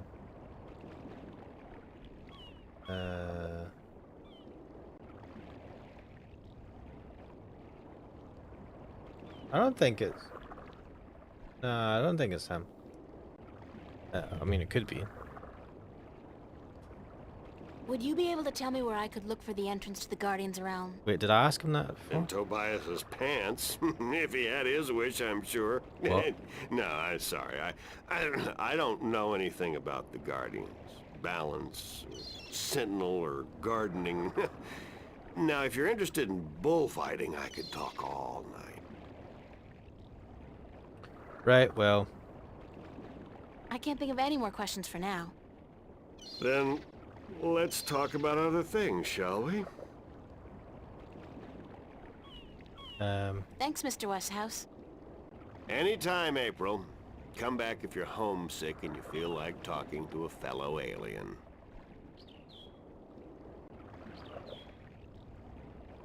Looking at the guide.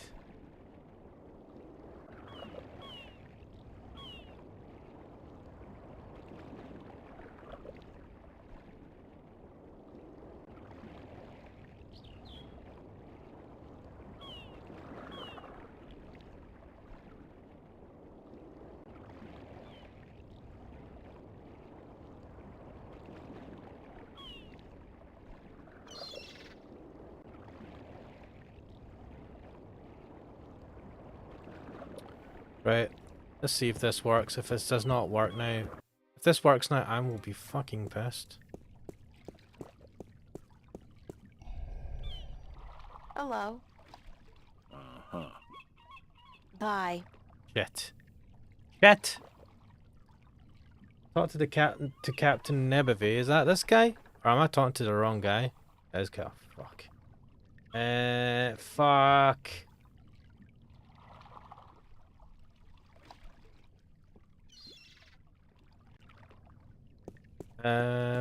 I think I fucked. God, even with the guides, this is a pain in the backside.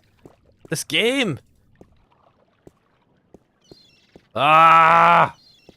Frustration galore.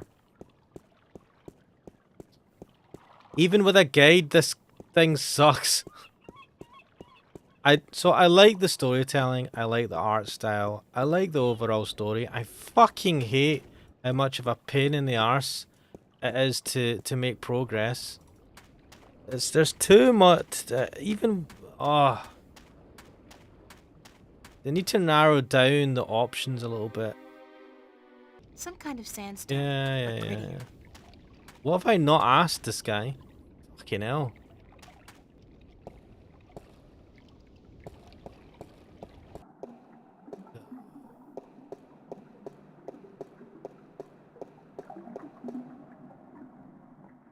You know, I think I've done all of this. What have I missed? I've fucking missed something else.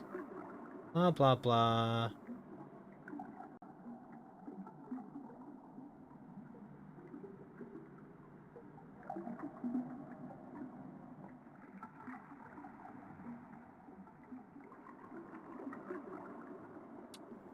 You said Ash just wants a game where you hit a button, you win. No, fuck this game, right? This is bullshit. Like, I've asked him all the questions and it's still, the game says, no. This is not, I want, this is fucking lame. And you know what I'm talking about, Cookso, so don't you start nonsense in the chat. You know how opaque these bloody adventure games can be. Could I see some more? I'm looking...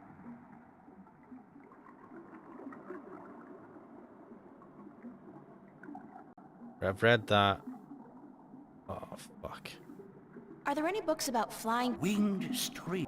Right, you go and do... Oh, and it's so fucking slow. There's about 10 things I need to ask him to... Oh my god, this game. Guys. Guys. Why did you do this? Look how slow he's walking. Fuck.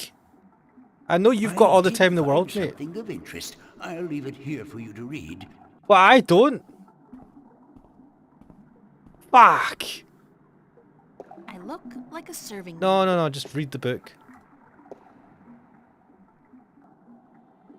The island Alassian. of Elias, near the Briston Atoll. Maybe I should try to go there. Oh my god, this was the fucking book I needed to... You fucking bastard. Right. A crafty winged people who have recently dwindled in numbers and whose ability to fly long distances has been steadily diminishing over the past few centuries. The Alatian are known for their ability to remember and tell stories from before the dawn of mankind and up to modern events. The largest known tribe of Alatian with whom traders have occasional contact resides on the otherwise uninhabited island of Alais in the Briston Atoll. You Are you done? fucking Let me take that back for you. game.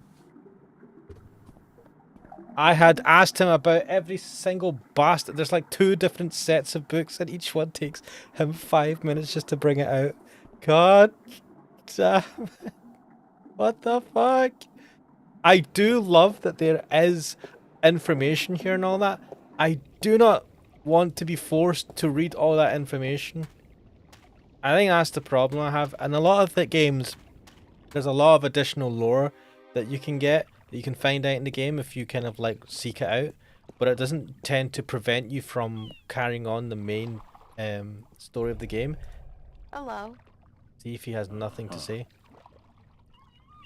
Yeah, Do you know the island of Elias? yeah. The Jackass. vacation paradise of the ancient Delmari? Certainly. How do I get there? It's near the Briston Atoll, but boats rarely travel directly to Briston from Marcuria. You'd have to travel via Guyenne. Gien. Can you give me a lift to Guyenne on your ship? There are 3 problems with that scenario. He can't sail right now. Number 1, there's no wind, so we can't set sail south. Yeah. Number 2, I lost my navigator a few weeks past, and I have yet to find his replacement. And number 3, you're a woman. We don't let women on board the White Dragon. Why? Isn't that a bit sexist? Sexy is just what I worry about. What with a boat full of men being out at sea for months at a time? Yeah, makes sense. Not sexy, sexist. Yeah, but you didn't I'm a listen. sailor, girl. What do you expect? Good bedside manners? I'd really appreciate it if I could hitch a ride with you to Guyenne. Ain't gonna happen. Sorry. What the fuck? You bastard, I need to go again. I'd really appreciate it if I could hitch a ride with you to Guyenne. Oh. Ain't gonna happen. Right, do we have to dress up as a man? Is that what we have to do? Fuck. Da, da, da, da. Da, da, da, da, da.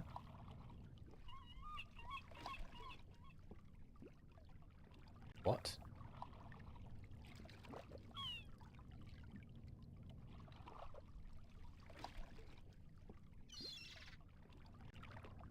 What?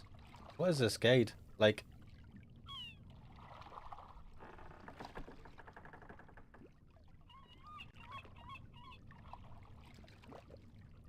Oh my god. Bye. So let me see. I think I have to talk to the other guy. This guy takes about an hour to... Or it takes like 5 minutes to take his Hello again, bloody old pipe. man. Also rude to call him old man. It be Ah, here we go. Get the pipe out. I need to take a pipe out when I'm talking to a woman. Right. Phew. Do you know how I can get passage on a boat going south? Aye, coin be the way, as me beloved wife always be saying. Course she'd be running off with a wealthy merchant while I be away at sea. Women Oof. never trusted one I didn't pay for again. I don't have much coin at all. And I be at a loss, as do ye, unless... Unless what? I need coin to travel in a boat unless... what? Unless I be calling in a favor with the good Captain Horatio Horatio. Neverbay, who be traveling to Guyenne as soon as the wind be picking up. What kind of favor? Oh, he be owing me from back when I was his captain. Oh, you're the fucking captain? Do you know the island of Elias? Aye, I be knowing lots and lots about the feared Isle of Elias. It's feared? How? I think you just added that in. Because it be a place of Ah, you cannibals. just fucking made that up. You really don't know anything about the island of Elias, do you? No, I do not. Well, good, at least you admit it now. Would you cash in your favor with Nebevé if I got your bird back? I be promising anything to get me friend back. It be a deal. You don't seem very enthusiastic about it. Right, no, I'm not hearing more about his maritime. See you later. If I not be dead, aye. Ah, what a fucking optimist. Makes me feel like I'm cheering. Holy shit. Right, you carry on fiddling with your fishing net. Fuck, now I have to go on this bloody... Right. Progress. To a degree. Oh, man. Oh.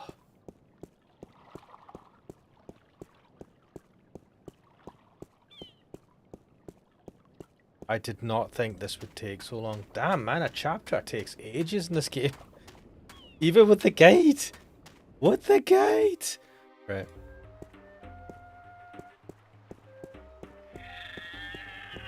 Right.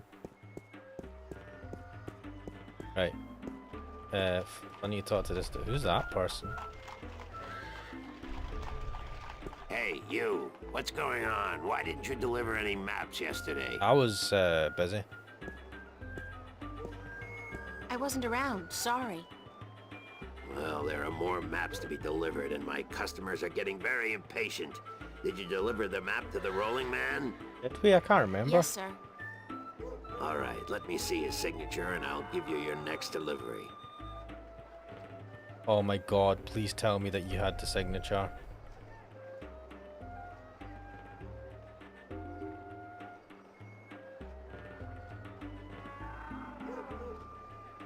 Here's your next delivery, a map of the Northlands to a Tun Layak, staying at the Journeyman Inn.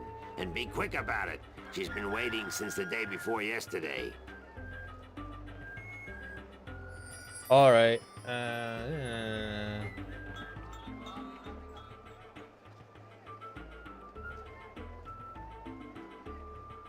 What the fuck is this?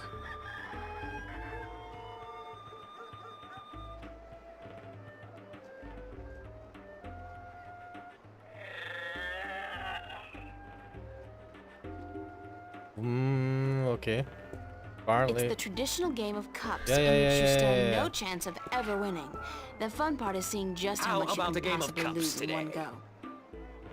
Yeah. Okay, let's go. Just place your bet, investment, on the table and the game will begin. Right, so I need to put a coin on. Bastard's gonna fucking rip me off. Here's my coin. Now, how do I play? I place one cup on top of your coin like so.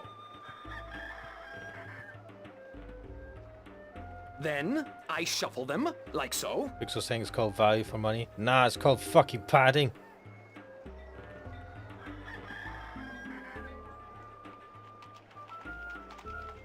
Now, you guess which cup hides your coin. If you get it right, you win another coin. 3 in a row, and you win a prize. Right. Apparently I have to use my screwdriver. Nothing happened. Wait, what the fuck? Hey, that cup moved. What? Nothing happened. What the fuck? It's this one, for sure. That's correct, but that's... What? You used magic, didn't you? You used your magic wand. What fucking magic wand? The one in my Nuh-uh. pocket, you Your bastard? amulet didn't light up, did it? Yeah, eat shit. No, but it's impossible. Also, what? Has he got a metal Because ball? you use magic yourself? Because nobody's supposed to ever win your game? They have a name for people like you, sir. Con artist. What? I'm outraged. I'm outraged. Whatever. I want my prize. Prize? You don't get a prize for winning once, especially when you're cheating. You cheat. You want me to call the city guard? I demand a prize. Ooh, look at this. Oh, by the Turn into gods Karen. of gambling. Here, take this and Let's leave me speak be. to the manager. What's he giving me? A calculator? What the Where fuck? did you get this? Oh, I don't know. Won it off some guy who got it from someone else who's supposedly been in stock. It's it's a valuable souvenir from the mysterious and elusive world of logic. Now, would you please let me be? Let someone else play. Yes? Apparently, I don't know how the hell this works. I'll make a trade with you. My magic wand for one of your prizes, and then I'll leave your game alone. What's the catch? No catch. You get a magic wand, and I get one of your exotic prizes. All right. Fair enough. Which prize would you like? I believe this is called moon logic. Fucking, how was I supposed to know use the screwdriver on the fucking cups? Why did it move with the screwdriver? Is the screwdriver magnetic? I mean, not all whatever, it doesn't matter, I've got the guide. Give me The a talking bird. bird. That's scraggly. He put... A fantastic choice, young lady. Hold on a second and I'll get him for you. A fantastic choice, and I really, really mean that. Whatever. Give me bird. But don't treat it like that, you shithead. Did we just pocket the bird? What the fuck? What the fuck? Wait, what are you doing? So, you're a bird, huh? Yeah.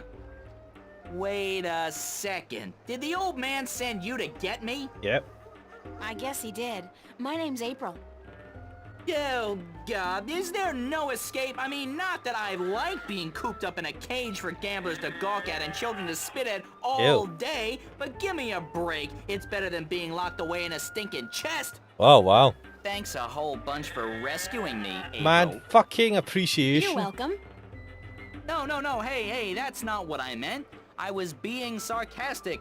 Do you know what sarcastic means? Speak all tongue? Yes? No, yes? I don't. I'm sure you're happy. No, actually, I don't. I speak English. English? English?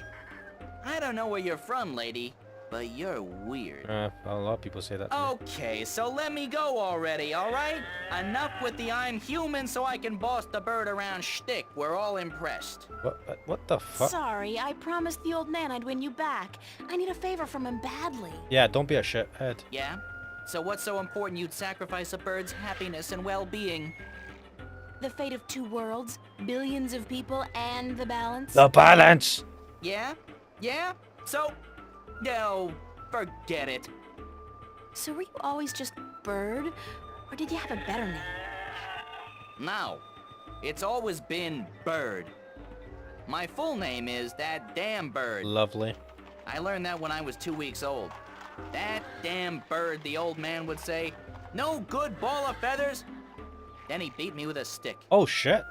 Really? No. He'd just stick me in the chest and forget about me. Oh, that's pretty Which is bad almost too. as bad as beating, believe Yeah. me. What the fuck? I'm sorry to hear that, Bird. You know, if you were my bird, I think I'd call you Crow. Oh, how imaginative. Yeah, well, I'm my own bird, lady, and I don't... Crow. Hmm? You'd call me Crow? I mean, yeah. It's a pretty good name. It's a proper name, at least, not just an insult. Anyway, I guess I'd better get you back to your master bird. He's pining for you. All he's pining for is coin to gamble with. True, probably. It's really none of my business. Sorry. None of our business, but I'm going to enslave you to him again. Sure you are. Get in my pocket. Bird.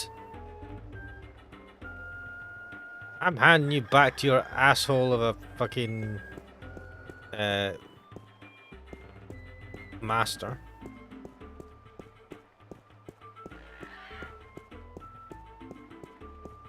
Oh, baby.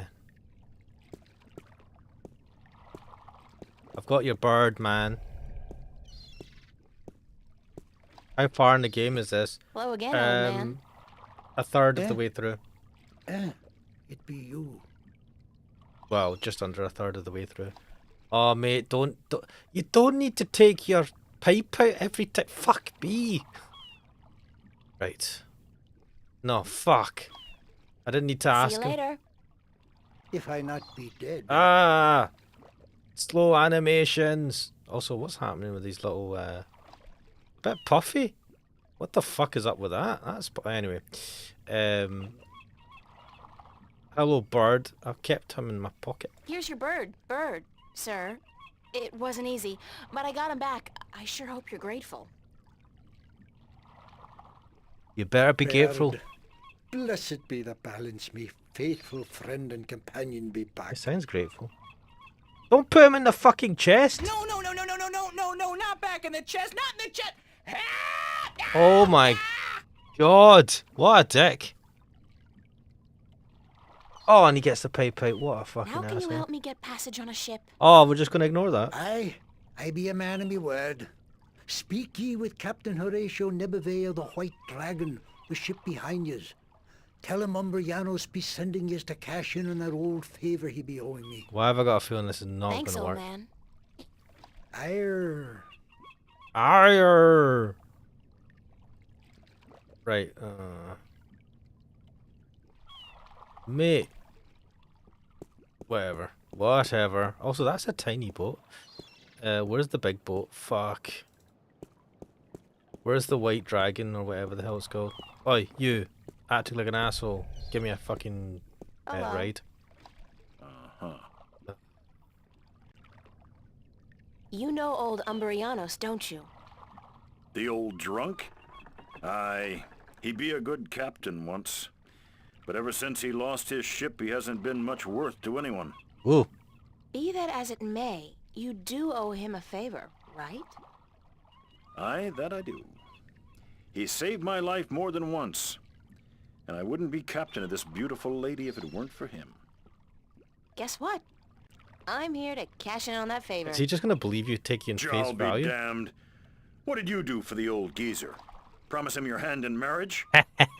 No. Don't you mind that, old boy. Just get ready to sail south. You're giving me a lift to the island of Elias. I mean, since you're already heading for Gien. I am? That could prove a little tricky. How come? No wind? For one, there is no wind. That accursed alchemist up north has put some kind of spell on the wind. Clax, I believe his name is. Roper Clax. Lives in a bloody rock somewhere beyond Riverwood.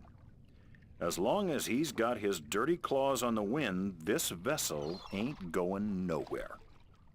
Then there's a little problem with my crew. I can't very well leave the harbor without a navigator, and my last one decided he didn't much care for the sea anymore and went off to marry a serving maid. Oh, to find some happiness. Oh, what a shame. Okay, let's say I manage to free the wind and find you a new navigator. Then will you drop me off on Elias? You think you will be able to defeat Clax, free the wind, and find me a new navigator? By Jaw's pus-filled left eye, if you do such a trick, then I'll take you wherever Don't you wish to go. Underestimate me, I'm in Most fucking... likely they'll be holding your funeral within the week, girl. Just leave the madman be and let the army deal with him. Huh, I'm a fucking adventure game Never protagonist. you mind, as long as you keep your promise and take me to Elias. What's with Elias, anyhow? It's been deserted for hundreds of years, ever since the Dolmari fell victim to the Great Plague. I need to visit the Elation people, to listen to some of their stories. As if there aren't enough stories here. Huh. It takes all sorts, that be for sure. Mate, I'm a fucking adventure game protagonist. Don't fucking underestimate me and my guide. Right, fuck this. To the city. No, don't fucking go there. Oh my god. The way the pier is arranged is such an absolute pain in the balls. Between where the old man is and where the white dragon ship is. It's so confusing. I don't suppose to click on. I always have to double click. Anyway. Into the city gates I go. On a journey we be going. To the road north. Ooh.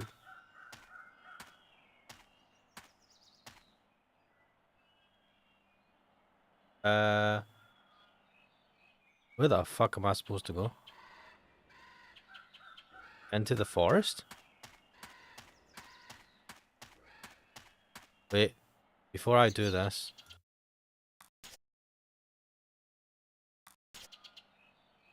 I got a bad feeling about this. What the fuck? What the fuck?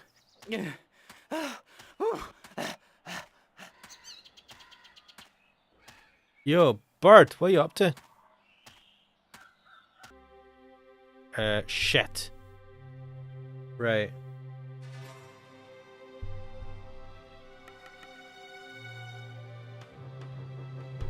Keep walking to the right. Where the fuck? Road north. Forest. Ooh, what's that? I see a bit of red, but I can't click on it. Guess I just have to keep... What the fuck? Cutscene, holy shit.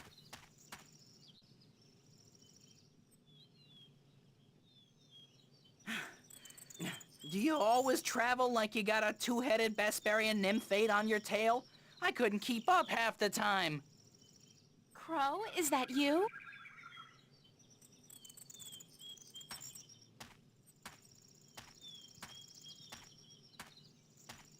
Of course, there was that pair of stunning robin redbreasts.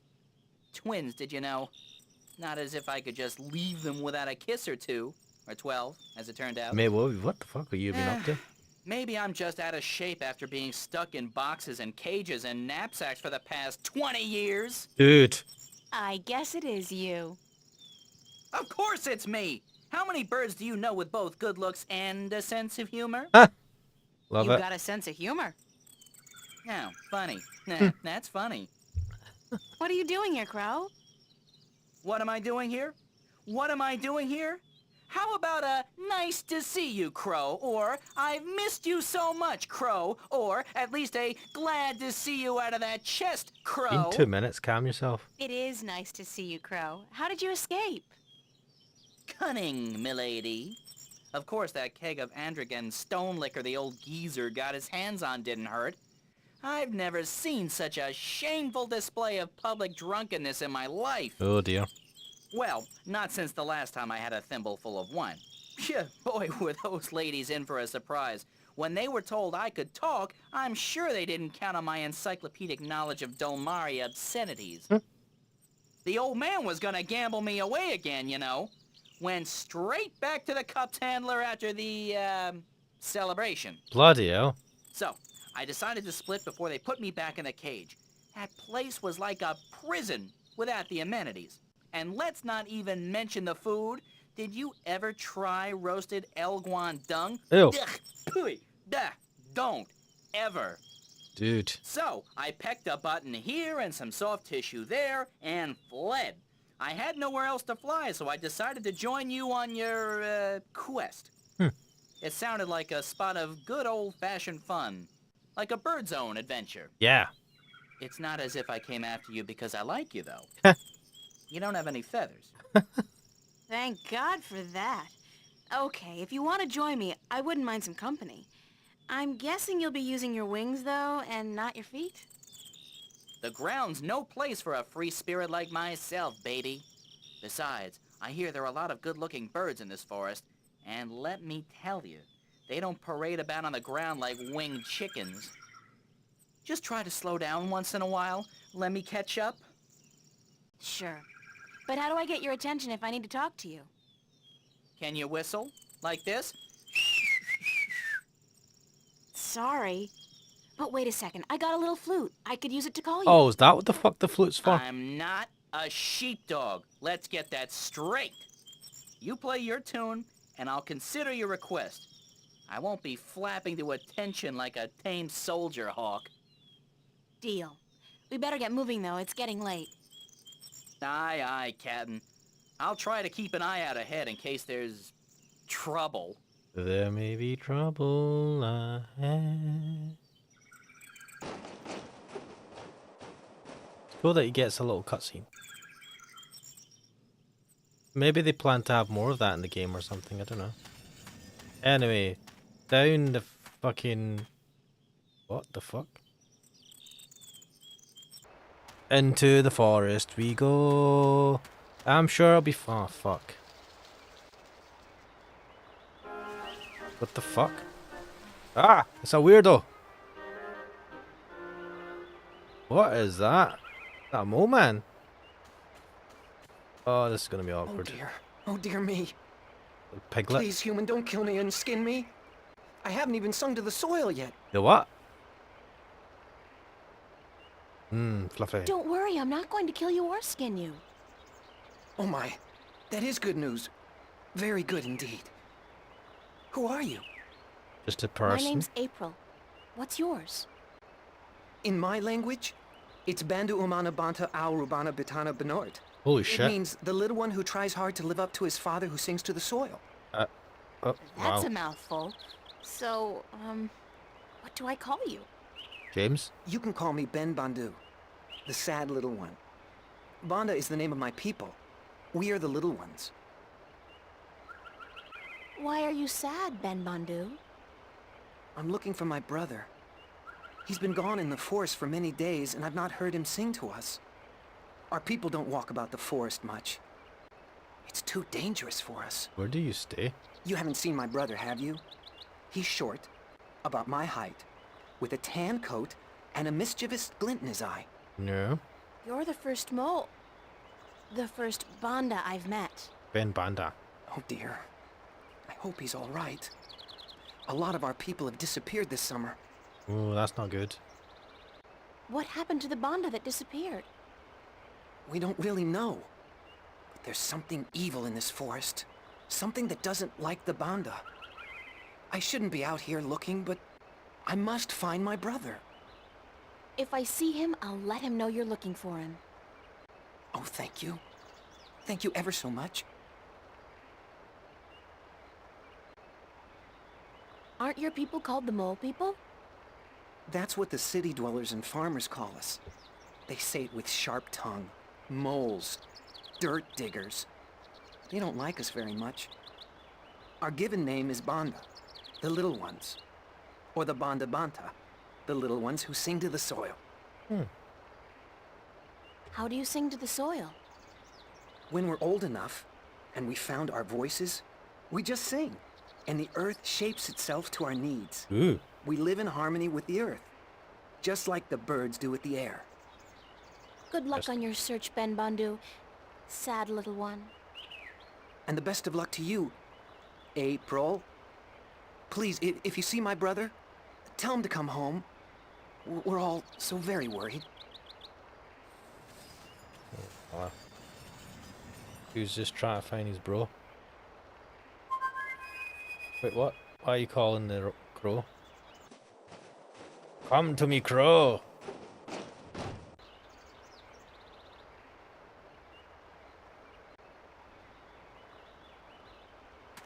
Hey, Crow, would you mind doing me a favor? I was having this tete-a-tete with a pretty young sparrow, but hey, Crow at your service. Did you say favor? Oh, sure thing. Unless it's something extremely... No, make that even remotely dangerous. I don't like dangerous. Understandable. Not at all. Just scout out the forest from your vantage point. See if you can find Ben Bundu's brother. Ben who? The mole I just met. I thought you were supposed to be watching me. Didn't you pay attention? He was busy chatting up some chicks. No. Mole, you said. They're savages, the lot of them. You eat birds, even. Oh. Crow, I eat birds. You probably do, too. Yeah, I love a roasted duckling in a tangy What? orange... Oh, well, yeah, I see your point. Looking for a lost mole, then, are we? Yeah, and they're called the Banda.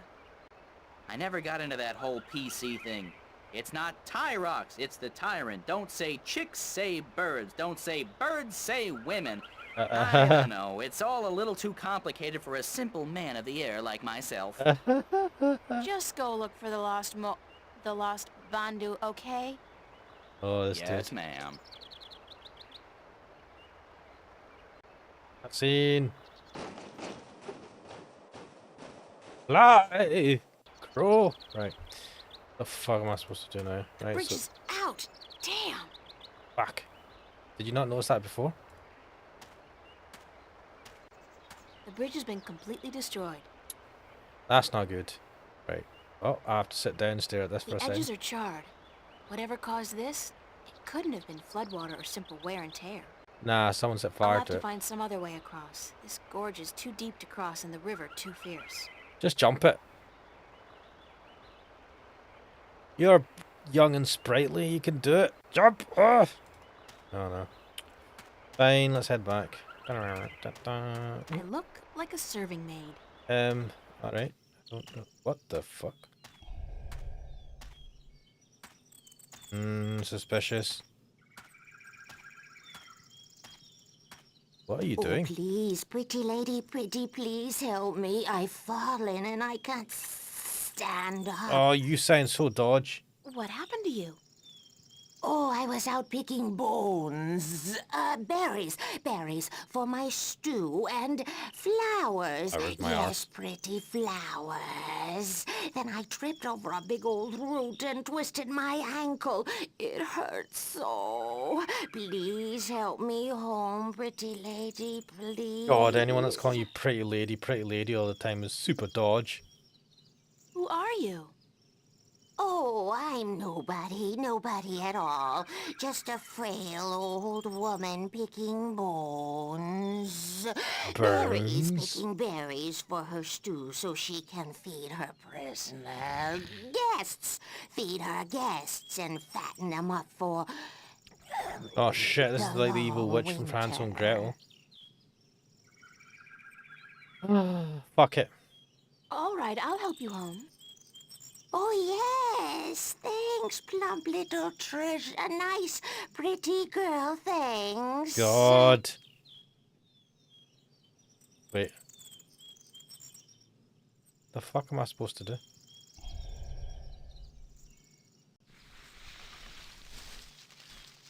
Why do you look like you need to wash those clothes? What the fuck is happening? What is happening? I still need your help, pretty girl. I can't walk all the way home by myself, you see. Help me home and I'll cook you. A good, thick, creamy stew. Yum, I'm getting hungry myself. Let's go. God, you're so dodgy. Oh. Lead the way, ma'am. Yes, let's go. Come on, just follow me, my sweet treat. My sweet treat.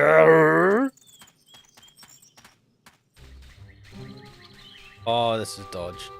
Oh, wait, it's a hobbit hole. What the fuck?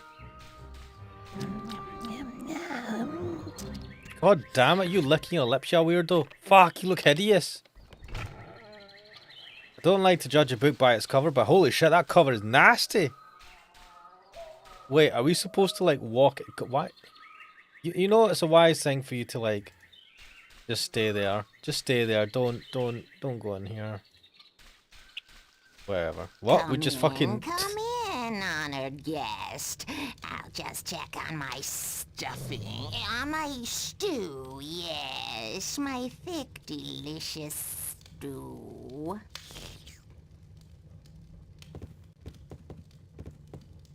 Oh dear, what have we here? This stew isn't good enough to stuff. To serve a guest as plump, as well-built and delicious, as honored as you, my dear. She's not that plump. She's like skinny. Why don't you just wait here and I will go pick some more berries and spices for my stuff. My stew. Well, you are terrible at hiding what the But fuck wait, you're up to. what about your bad back? That's alright now. Fuck off. Why is she hobbling? Well, what a strange... I mean, what a strange woman. Right, well, let's have a look. What the fuck is this? Yeah, this is fucking the witch's house. There's something not quite right about this place. Almost like I've heard about this in a fairy tale. Their skulls, for one. They look disturbingly humanoid. Right, because I cannot be What's fucked. that sound? Where's it coming from? Oh. What are those things? They look like... Is that blood? It's too big for me to carry around.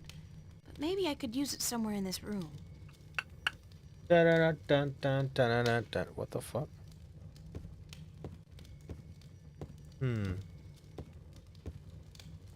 Apparently I have to use that on the cabinet. Oh, shit. Oh, dear me. Oh. Hello. Oh, is that where you guys have been? Who are you? Are you going to eat me? I'm April, and I've come to rescue you. Do you want me to eat you? Oh my, did my tribe send you? No. So to speak, I met your brother, Ben Bandu. Ben Bandu? Bandu umanu banta orobana biutan binoart? That's different. I think so. He said to call him Ben Bandu. Because he was sad for me?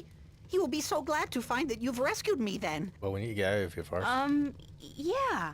There could be a tiny little problem with that. The Gribbler captured you too? I guess The Gribbler? whatever the Gribbler is, did capture me. That took me by surprise since I did come here willingly. That's how she works, the Gribbler. She tricks Banda and humans to come here to her house, and then she cooks them and eats them. Bloody hell. Friendly old lady, she's not. What's your name? James. Bandu utamatuta uyatan ayama binaort. Okay. That's a little difficult for me to remember. How about I call you Bandu Uta?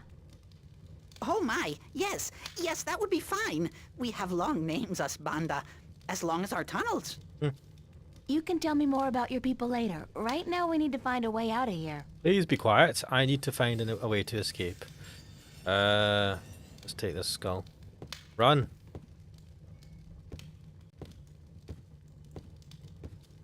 Oh my god, April. I could look at other stuff. I don't care. I've got a skull. Fuck yeah.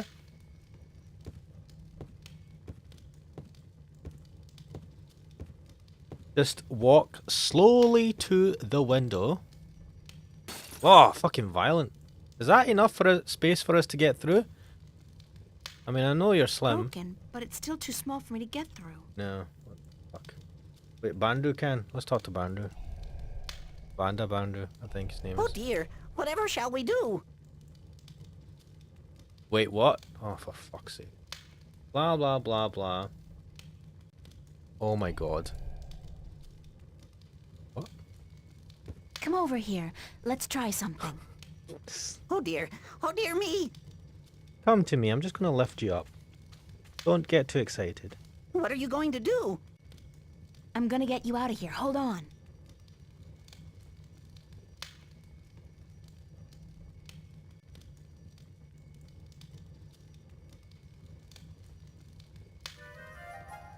Hey, wait a second. I need you to open the door for me. Don't run off. Oh, what a shithead. Damn. What an asshole. Well, That fucking What am I sucks. gonna do now? We're gonna die. Oh, fuck. I am back with the berries and... What's happened here? Why is the... Uh-oh. Are we screwed? Oh, shit. She looks fucking nasty.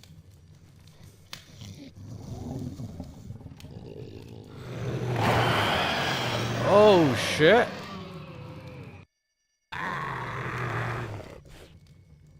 What have you done, you stupid little human? What the fuck are you? I just saved an innocent person from being your dinner, Gribbler, so there. So, you think you could come into my house and set my dinner free and get away with it? Yes. Well, I will get away with it because soon a lot of people, armed people, will come to get me and to kill you. So you'd better run away while you still have a chance. I guess you will be my dinner tonight then. Ew. And I had hoped to save you for tomorrow. Oh, come on, Gribbler. You can't Careful. honestly think you can eat... Step aside. I know karate. Beat it. Get out of here. Karate! Oh, We're fucked. shit. It's a loose floorboard. I look like a serving maid. Fucking... Take your time, April. What the fuck? How? Did... What? That, well, I'm thank God for the game because I'm just saying I've given up at this point. What the fuck? Garlic bread X says no, don't kick me, I'm toast. Yes, you are. Garlic bread toast. Well, I suppose peace. Oh, you bastard! You fucking ran. Hi, Ben. Oh dear, where's the monster? She vanished like smoke up a chimney. Do you know what happened to your brother? He just ran off, didn't even stop to say goodbye. All right, it's the other guy. I met him back on the road. He was running like the wind. Said that when you helped him out of the window, he spotted the Gribbler returning, so he went to get help. Oh, that makes sense. Fair enough. I told him to alert the village, gather as many of the Banda as possible, and come back here. And that I'd try my best to aid you in the meanwhile. Thank you. That was very brave of you. Brave of me? Oh my. You defeated the Gribbler. You are a hero. I owe the life of my brother to you, the life of everyone in our tribe. I know my fellow Banda will want to reward you for your gracious deeds. You are invited to our village with me, and I will tell my people to prepare a grand feast for you. A grand? You don't have to do that, Ben. I just did what anybody would have done. Nah. But you did it. Give me your map, and I will show you where our village is. Then I must run ahead to tell the Banda that the Gribbler is no more. Yeah, Gribbler suffered a fucking gruesome death. Wait, what is that? All right. Banda village. April! Yo. Oh, the crow's here? Mate, what were you doing? Fucking, you're supposed to be helping me. I'm so glad you could come to our village and sit by our fires so we can thank you in the proper manner. It's my privilege, Ben Bandu. I wouldn't want to pass through this forest without visiting your village and seeing for myself how the Banda people live. Oh my. You speak so eloquently. My brother sits by the fire. I know he wishes to speak with you. But the elder would speak with you first. He rests in his hammock up on the mound. Go speak with him, and then come down again, so we can celebrate the death of the Gribbler and the brave escape of April Ryan and Ben Bandu's brother. Okay, why are we saying Ben Bandu's brother? But whatever. Let's talk to the elder. Hello, Elder Mole. I am April. Nice to meet you. The hero of the day comes to visit the old Bandu. Yo. Let me see your face, human. Make yourself shorter. Oh, okay. That's much better. The human is closer to the soil now, and she may even feel it like we do. Moving, shaping itself, breathing, beating, No. I don't feel anything. Sorry. I need to lower the background. So the sound human effects. is not a digger. But we don't judge her because of that.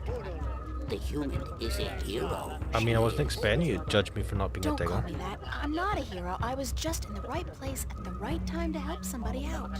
Nah, I'm a hero. She destroyed the evil that haunted our forest and rescued one of our little ones from the creatures of chaos. And so she is a hero.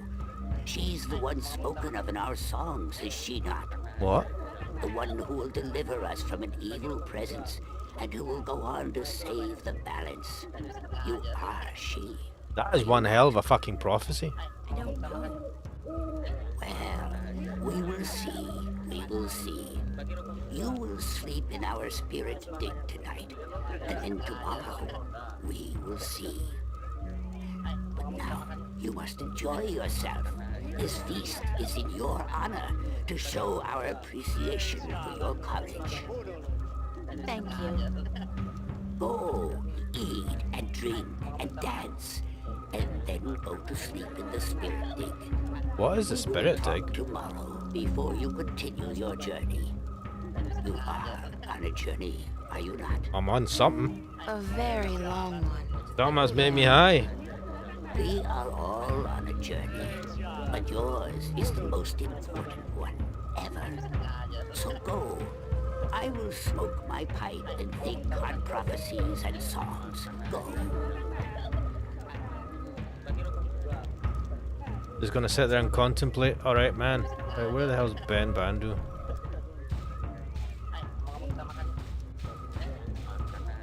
Let us converse. Oh dear, it's April. Sit down. Oh, slow animation to kneel down.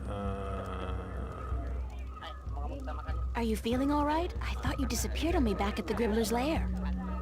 Oh dear, I do apologize. I saw the Gribbler return from the forest, so I ran into the bushes and headed straight for the village. I was going to get help, you understand, but then I bumped into my brother, and I told him what was happening. I'm glad you're okay. Thanks to you, April. How did you kill the Gribbler? By accident? Lots of luck and a little bit of quick thinking. Yeah. My limited talents in the martial arts were woefully underused. Were you frightened? I don't think I've ever been so frightened in my entire life. Kinda exhilarating, That thing was actually. nasty looking. Although at this point, I think I've had quite enough excitement for a lifetime. Yeah. Oh, dear me. I could never be as brave as you, April. Ever. What is the spirit dig the Elder told me about? Oh, it's a sacred place. A very sacred place. It's where we, the Bonda, can speak with our ancestors, ask them questions, and learn from their wisdom. Yeah? Well, the Elder said I was to sleep there tonight. He did? The Elder said that? Then you have been honored by him, April. Only those worthy of the spirits of our ancestors can spend the night in the spirit dig. Ooh. Where is the spirit dig? Right behind you, at the far end of our green. Okay. Enjoy the party, guys. Oh, but it's in your honor, April. You must enjoy it yourself, too. Nah.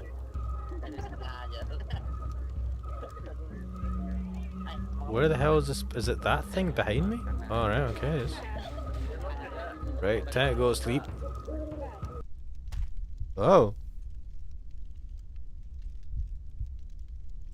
Mushroom. Mushrooms?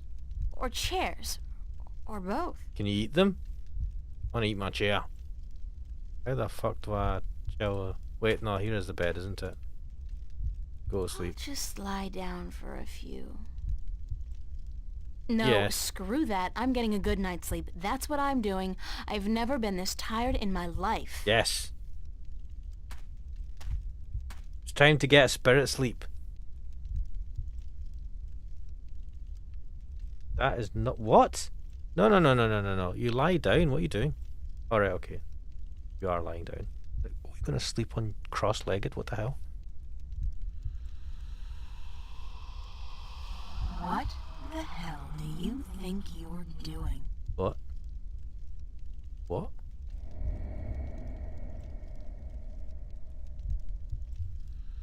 Oh, look, there's someone in the background. What? What are you doing here, you arrogant bitch? You don't think you can really save the world, do you? I mean, Who are you? Don't tell me you don't recognize me, April Ryan. What? Oh, you mean you're me? Oh. I'm you. Oh no. That's impossible. Impossible. It's just another dream. I must be dreaming. Think again, loser. This is as real as it gets. Probably a spiritual thing. Here. I'm sending you home, that's what. You're a sad little twit. Don't you realize What? that? Lame. There's no point subjecting the entire world, two worlds, to your feeble attempts at redeeming yourself. Redeeming myself? About what?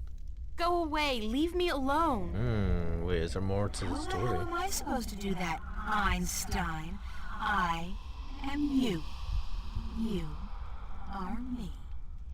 Unfortunately for the both of us, we're inseparable. I don't need this Freudian id crap. Not now. There's so much I have to do, so many people I have to help. Oh yeah? Like you really believe that? Like you give a shit about those people? I mean... You're doing this for yourself, April, and that's why you're gonna fail. I mean... Shut has to be up! some fucking self-motivated Shut reason. up! That's always your way out, isn't it? It works, Telling though. people to shut up when they speak the truth and Ah. shutting them out when they're getting too close for comfort. Wait, what the fuck? Hey, don't tell me I do it because Daddy hurt me. Screw that. How do you think you're gonna hold up when this job gets tough if you can't rely on anybody or believe in anything? I'm doing it, aren't I? Yeah, because what kind of choice did you have? Face your problems back home? Face the nightmares? I don't think so. Oh. So you run. And you think you're putting distance between yourself and your fear of the past and the present? But all you're doing is running straight into an inevitable nervous breakdown. Like right now. You're talking to yourself, April. Now, that's not something a mentally stable person would do. Hey, is who's it? mentally stable here anyway? Shut up! Shut up! Yeah, I don't like this spirit bed. This sucks. It's okay, April. Ooh. It's okay. Charlie? Charlie, is that you? Charlie. Don't you worry. I'm here. I'll take good care of you. Okay. Oh God, Charlie, I'm so glad that you're not here. You can't be. I'm still dreaming. Yep. No, you're not dreaming. I'm here, but in spirit only. Is it? Is it really you, Charlie? We are Charlie, your friend. We feel his heart and his mind, and his sleeping spirit joins us. But we speak from the great digs of the beyond, where the songs of the Banda never end. Wait, the band are doing this? Dead? We have passed into the soil. We are spirits, and we have come to guide you. Why, Charlie? Why do you show me Charlie? you like Charlie? He loves you, Oh, and so he guides us here, into your heart and mind. that's nice. He loves me? Charlie loves me? You are not alone in the world, April. There are many who care for you. Your friends and your family. Your real family. You are not alone in your journey through life. What do you know about my family? My real family? They watch out for you, April. That's all we know. They have never abandoned you. They have just let you live the life you needed to live, to understand. It's important that you understand. Understand what? That life, even when difficult and painful, is a gift. That love is priceless and rare and precious. That every good action, every good thought counts. And that a single person can make a difference, can change the world, if she puts her mind to it, if she believes in herself, and the people who believe in her. But everything is so frightening. I don't understand half of what goes on around me. Did not the mother say she would help you? Watch out for you? Did not Charlie and Emma, your friends, offer to give you a helping hand when you didn't even tell them the truth about what was going on? That's true. And Cortez the Red, did he not prove himself a friend as well? How then can you be so afraid when you have so many spirits to be with you in your darkest hour? Cortez the Red? Please, tell me what I have to do. I'm just fumbling in the dark here. Follow your heart and your spirit, April, and use your mind. These are your weapons, and with them you will defeat chaos. When you wake, tell the Elder that you've had a Bakbar, that you've spoken with the band of spirits, and that your name amongst our people is now April Bandu Mbata, April Digger who will seek and find. Oh, don't go. Please don't go. That was sudden. Gonna fall asleep now. Damn. That was something. And now, Chapter 5. There and Back Again.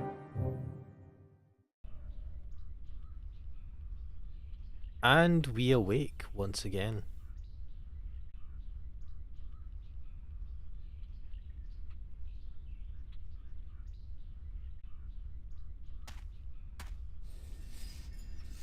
And I think that autosave.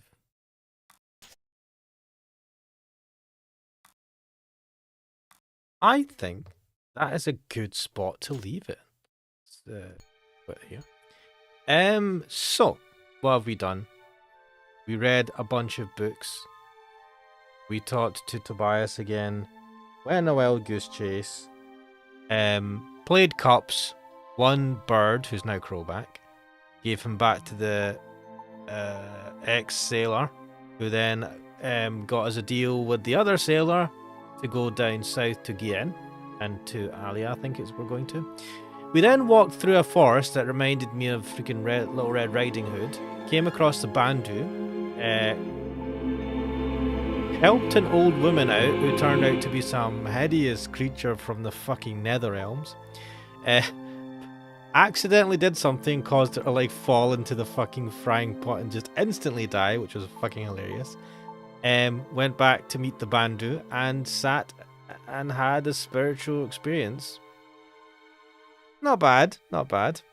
But yes, we'll leave it there. We have just started chapter 5 of the game. There and Back Again. And we'll continue that next week. But for now, we'll leave it there. I am Ash Mannix. This is The Longest Journey. And I'll hopefully see you guys next time. Bye-bye.